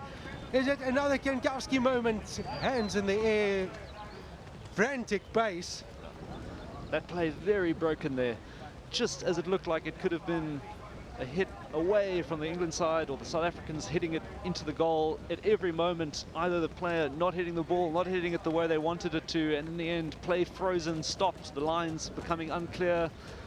But it ends with a penalty, and it's a penalty in favor of South Africa, a penalty 2 on the spot for Murray Kanagoski to be taking it. A very easy one to score from, but never a given.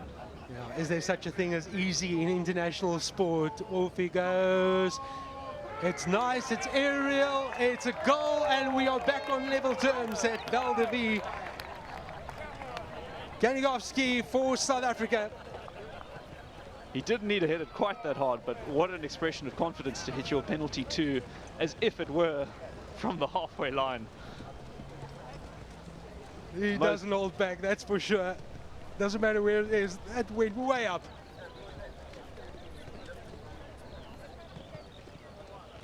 Oh, we set for a thrilling finale. Just under 2 minutes to go in chukka number 4. Another chukka to come.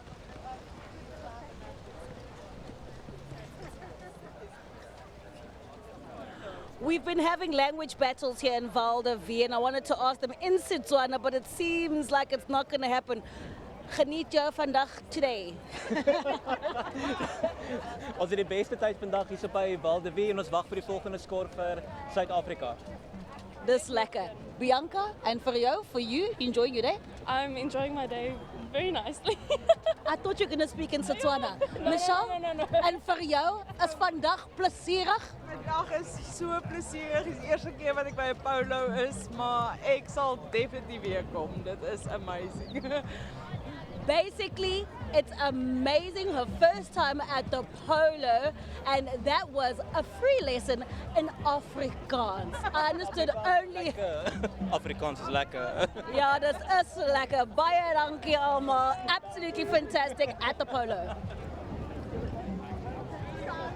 Yeah, so some nice South African words. Is such one of the best words, lekker. It just describes so much. And I know Tatu was having a lekker time, that's for sure. And it's going to be a lekker fifth and final chukker. 6 goals to each team. This is reminding me a lot of the last international I watched between England and South Africa, which also came down to the wire in the final chukker. Our South African team, though, particularly our captain, very good finishers. I think they might be able to clinch it in the end, but it could also be the experience and the confidence and the just ingenious play of Matt Perry that could control this final chukker. So, Thomas, I'm going to put you on the spot. What do you think? Call a winner. I'm going to call it, it's going to go down to 1 goal in the last 30 seconds of play, right at the end of the chukker. There we go. I like that, Thomas. You've set it up beautifully. So stay tuned to World of Champions. It's all going to happen in the next 7 minutes. South Africa 6, England 6. We've been treated to a Polo International show this afternoon. Great to bring it to you. South Africa's 4 against England's 4. Captains have played their part. Jannie Steenkamp and Matt Perry. Who's going to take the charge? Who's going to take the lead and ultimately bring home a victory? Is it going to be South Africa and Jannie Steenkamp in front of his family and friends? This is his home club. He would love nothing more than to take a victory over England today. Indeed. At this moment, let's cheers on what is happening out there. I hope they're watching the polo.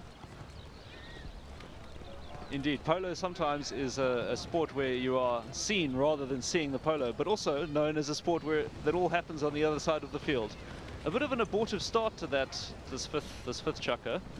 We had a foul right at the beginning, and the umpires are having a quick conversation between themselves. They may even be getting the 3rd man involved. Big moments, small margins, big moments. And it looks like we are going to be getting going with a penalty in favor of South Africa. Those fouls coming out of the line-out always feel very silly when they do happen, but the line-out is, despite the fact that there isn't much speed yet, quite a dangerous moment in polo, particularly with all the sticks flying around. Oh, this ball is going to fly right now, and it is a flying ball for South Africa. They want to put it in the right area of the field, try and get to that 7th goal. It's still with South Africa. The back kick will be applied by Janugovski for South Africa. Now just stick on ball. It's alive. Another appeal from South Africa. As Tom Brodie looks like he sent it in, the whistle goes. I don't see the flags going up at the end of the field. Tom Brodie done well to have reached the 5th and final chukker with that hamstring injury of his. He's clearly fit enough. Tom Brodie. Great character shown to be on his pony today, but big moment. South Africa with a penalty. This to take the lead. This is how it all started for South Africa. 2 goals in that first chukker. Can they now take the lead through Marek Janugovski? He's been on song throughout the course of this afternoon. This is a big moment. It's the strike. And it's up. It's through. It's 7-6. And indeed, Marek Janugovski has started this chukker like he started the first one. A wonderful game for him.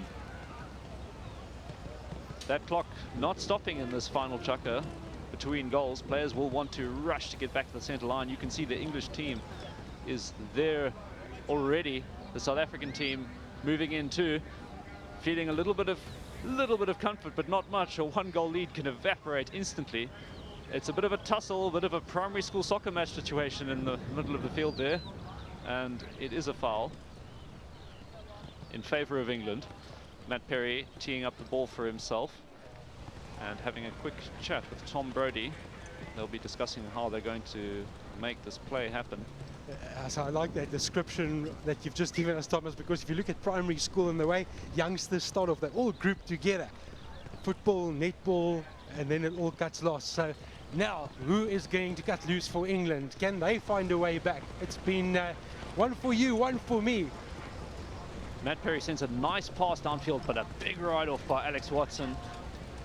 Almost, and does actually do what needs to be done to get Tom Brody off that ball, but that play is now broken, and Dane Cesar makes away with it. Dane Cesar out in front, misses the follow-up. Unfortunately for South Africa. But now Marek Kanagoski misses the shot himself, just as he looks like he's about to take that clean, and What Robbie an intervention from South Africa. Robbie Slater almost couldn't believe the ball had been given to him like that, and indeed, he didn't have time to react. Now, Yanni Steenkamp, Robbie Slater, Tom Brody, and Dane Cesar are all competing for that ball, and in the end, it is a foul.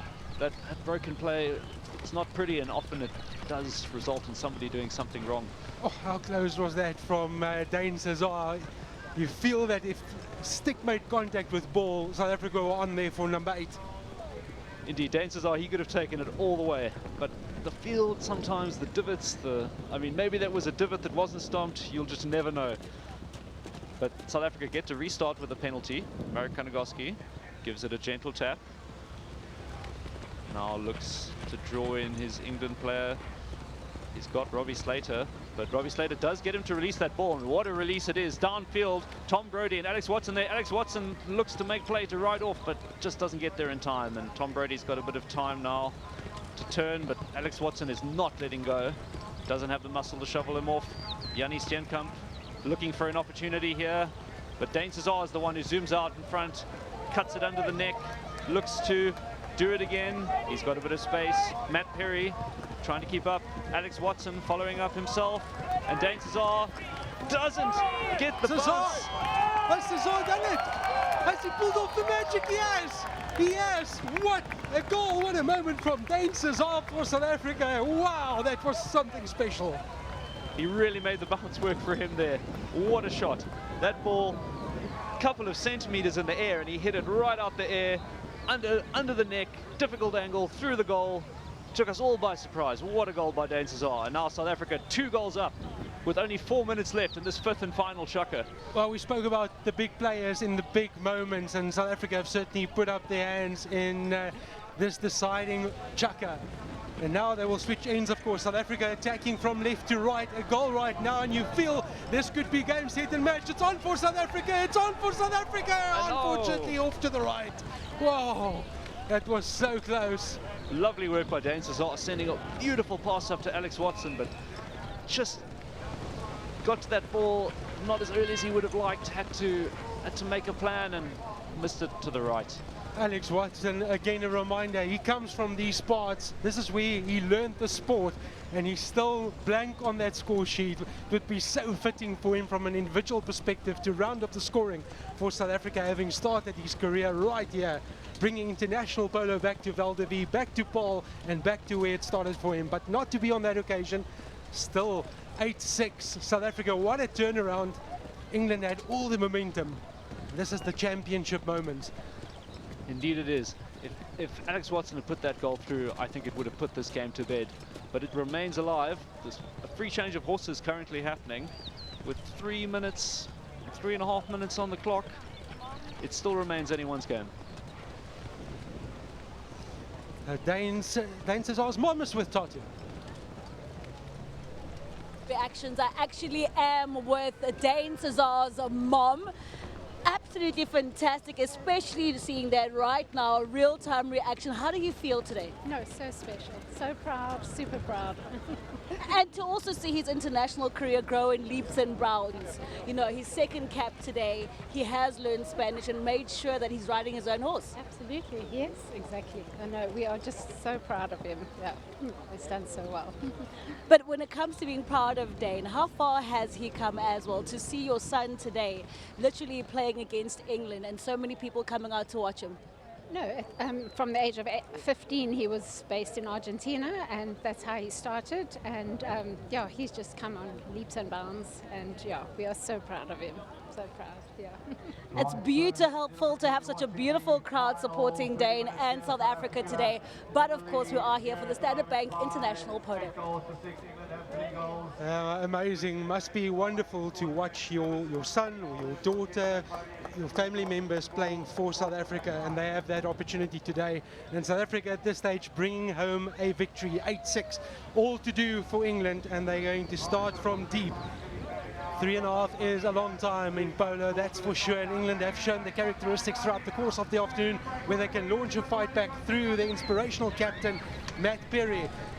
He will have to take charge and provide the momentum, but at this stage South Africa will just want to play in the right areas of the field through their captain Jannie Steenkamp and company. Murray Kanagowski will be key in that defensive line. Alex Watson looking for a goal, and will Dane Cesar add another one for South Africa. There is the captain Steenkamp, the physical presence certainly been on show throughout the course of the afternoon. Less than 3 minutes to go, 2 goals the difference. South Africa hold the edge at Val de Vie. England will restart. Time is running out. We'll love Matt Perry to get the ball in the right area of the field. That is exactly what Perry has done for Marcus Cork to run onto. South Africa's defense has been superb. Once again, sticks go up in the air. There's a challenge from England, but at this stage, the umpire's having none of it. What a crucial hook couldn't there. get stick to ball there, but it is Steenkamp. Steenkamp can't quite connect, so England off to the races through Tom Brody, but it is South Africa once again. They'll attack on the left. Dane Cesar now with that ball being marked by Tom Brody, heading in the right direction. That ball going towards goal. It just needs a little help. Marcus Cork gets it across the goal mouth. Good defense there, but hits it a little far. And Murray Kanagowski sends the backhand, but that ball not quite going as far as he would have liked. And now it's Tom Brody fighting against Alex Watson and Dane Cesar to keep that ball. They've got to be careful not to sandwich him here. What's great is the fight that South Africa is still showing 2 up. They know the importance of these moments at this stage of the match. Just 1 minute 43 seconds. Maybe getting a little bit too physical there. I think they sandwiched Tom Brody, and it's a foul in favor of England. England is packed in close formation here, as they were at the head-out of the restart. Matt Perry sends a nice pass, very nice pass downfield, but that pass, as so often has been the case, is finding Murray Kanagowski, whose read on the game has been excellent against Matt Perry. Yeah, absolutely. He's been so aware of what has been key at various stages of this international, and he's been at the right place at the right time. That back stick once again used by South Africa to good effect as we move towards the boards. They just need to clear the ball, play in the right areas of the field, take away the opportunities that England might have. Can they put the finishing touches through Steenkamp, who unfortunately misses for South Africa, but it could still be on. Steenkamp is off towards the right. Steenkamp fighting hard. He wants to cut this back. He does cut it back. No one there for South Africa, but it is still in play. Who can get stick on ball? It will be England who misses. It's for South Africa. The brakes are on. The brakes are on now. It's all about the contact. This could be the winning moment for South Africa. The finishing touches. He misses it. Still on for South Africa. Still alive. Cuts it back off to the left. Wow, frantic piece of play. Oh, Jannie Steenkamp on the ground after that heroic attempt at making that goal happen. Not the only one. Alex Watson also on the ground. What drama. That ball still in play, however, and very, very sportsmanlike conduct there. Tom Brody on the ground with Jannie Steenkamp. It is traditional in polo. If your enemy either loses a stick or a player falls off the horse, the opposite number should go with them to make play fair while they don't man down. That's again the camaraderie and the sportsmanship that you highlight, and look how quickly the medical personnel react as well. Player safety always paramount and first on the agenda, but that's a lovely moment. You know, sport is competitive, and you're there to win, and you're there to bring home a win for your country and for yourself and your family. But just look at that, and it was South African on South African, and then you look at the smile. Isn't that just testament to Jannie Steenkamp and the character that he is? Great to see him up, and also credit to Matt Perry. Sportsmanship, came to check on his fellow opposition captain, and Jannie just maybe having a bit of an explanation of what could be slightly sore tomorrow morning, but he's up, and that's all that matters now, and he is moving closer to bringing home a South African victory. Indeed. Tom Brady was there before the ambulance, I think. Yanni Steenkamp knows how to take a fall. I've seen him play in tournaments back-to-back, 8 chukkers, falling twice. And that fall, fortunately, at relatively low speed, he should be all right. And he's done it before. Just 30 more seconds left that he needs to keep going. So maybe just a question: if you do fall, who clears you now? From a rugby perspective, you go for HIA and you get cleared by the medical personnel. Who makes the call on him? So very interesting question. It actually works the same as rugby. There should be a quick HIA. However, I think it also depends on the nature of the fall. That one not being a big head impact, but these things become marginal at moments. But if it is a big fall with what looks like a serious injury, then there will be an HIA. But Yanni Steenkamp there, as you can see, no real head contact to the ground, more the arm, the shoulder. Oh, he's going to have that on repeat and have a good laugh with his teammates. It does happen. It is physical, and there's been no shortfall of physicality in this test match, and that's the way you want it. England and South Africa, it doesn't matter what the sport code is, it's always going to be competitive. South Africa then still leading 8-6. You called one goal in the last couple of seconds. It's 2 up at the moment, but we could still get a goal before the end of it all. Anything's possible in polo, but 30 seconds is not a lot of time. That fall will be a good story for later, though. Part of the friendships that forms in sport and international sport. In the meantime, time running out now for England. That's a brilliant back flick from South Africa. It's put them on the front foot. Again, now it's all about the contact, which is good for South Africa. Now, one more contact. It's going to be to... Oh, is it Alex there? Watson, he misses it He by a misses whisker it to the right. Can you believe it? Oh, such a pity for Alex Watson. But that is the match. That is the chukker, that is the game. South Africa have won it by 2 goals. They've scored 8 and England has scored 6.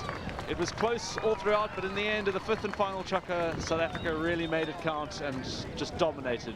Yeah, Western Cape showing off again as a prime sporting destination. South Africa at the lead 2-0 after the first chukker. England, great sportsmanship and great fight back, the ability to get themselves on level terms, then take the lead.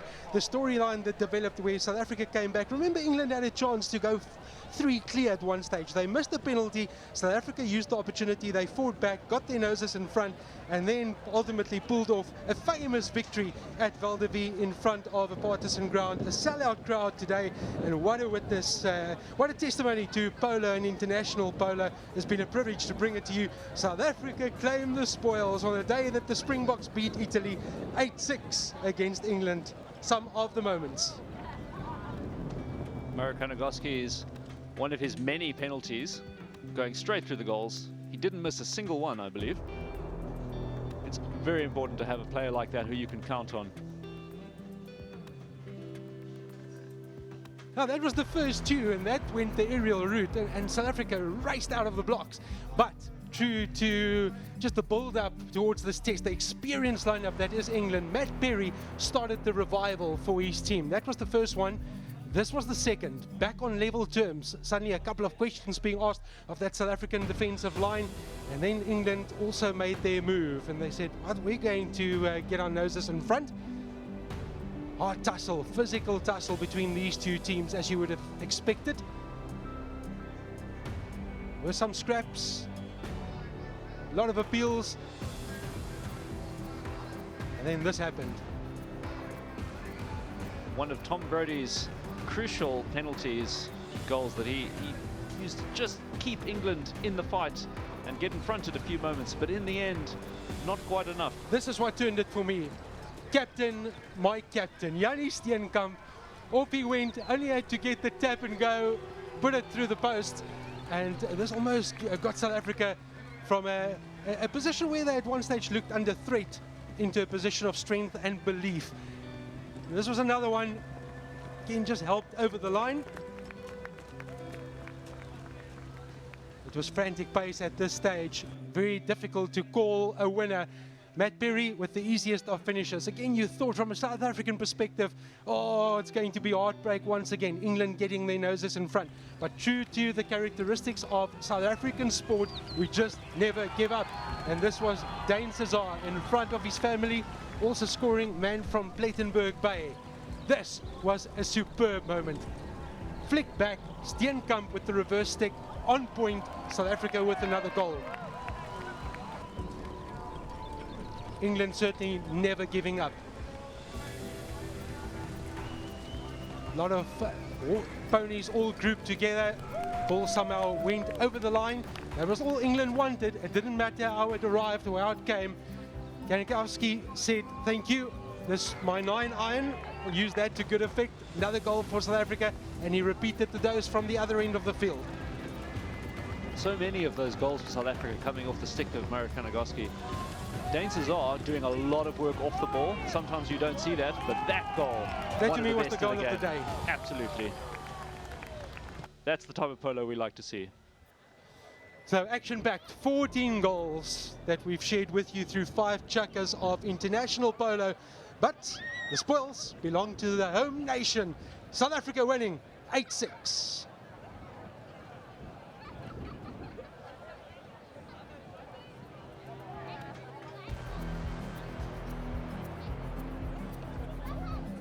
Result aside, they'll now have an opportunity to build on the friendships, the camaraderie, talk about moments that could have been, but this experience of being in South Africa and the experience that they will take back with them. And from a local perspective, just the injection and what it will do for the growth of the sport, and also the belief that I can represent my country in polo. I can go through the academy as Alex Watson has done. He's completed this whole circle today, and I can play in front of a sellout crowd, and that in itself is something to be excited about.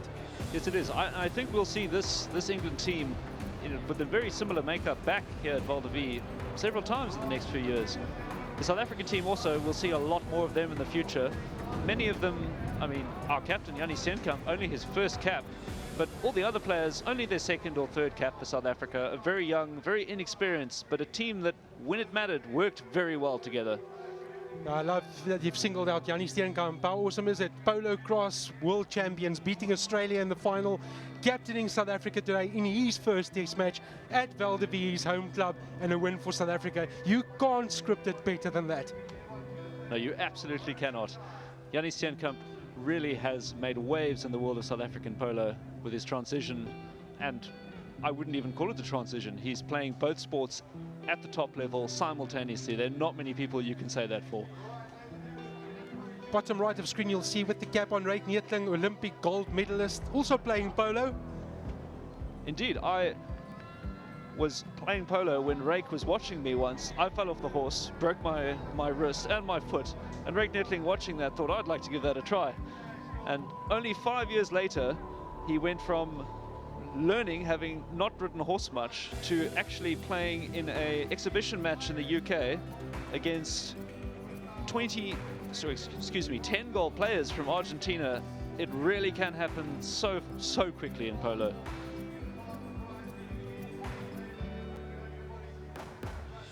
As is traditional, to the end of a test, we will have various awards. Best pony, there will be a thank you speech, umpires, most valuable player, losing team, winning team. So there's still a couple of formalities to complete before we finish today's proceedings. Indeed, the best playing pony, one to really watch for. I would say most professional players, that is the award that they take pride in, because that's not just about how they played on the day or how things went for them. It's really, it's a source of pride for the future. And the prize will be presented this side here. He receives a lovely Garmin watch there from our associates and sponsors. Right, then moving straight on to the losing team in a valiant battle here, fought out in the Val de Vie.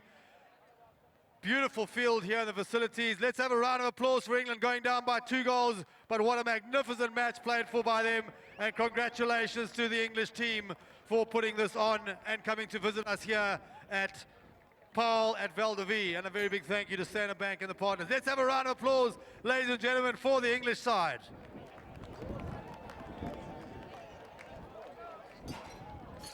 In no uncertain order, Robbie Slatter, 2-goal in the number 1 position. Marcus Cork, number 2. Tom Brody and Matt Perry.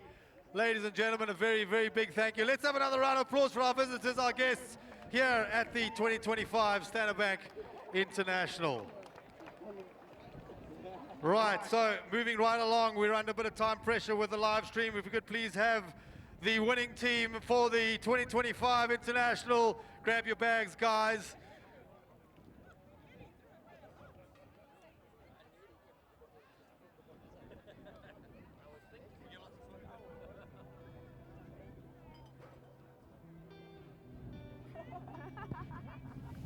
Right, here we go, ladies and gentlemen. 2025 South African champion, the winners! Yanni Steenkamp, Alex Watson, Dane Cesar, Merrick Kanagowski, the 2025 Standard Bank champions. Who's your daddy?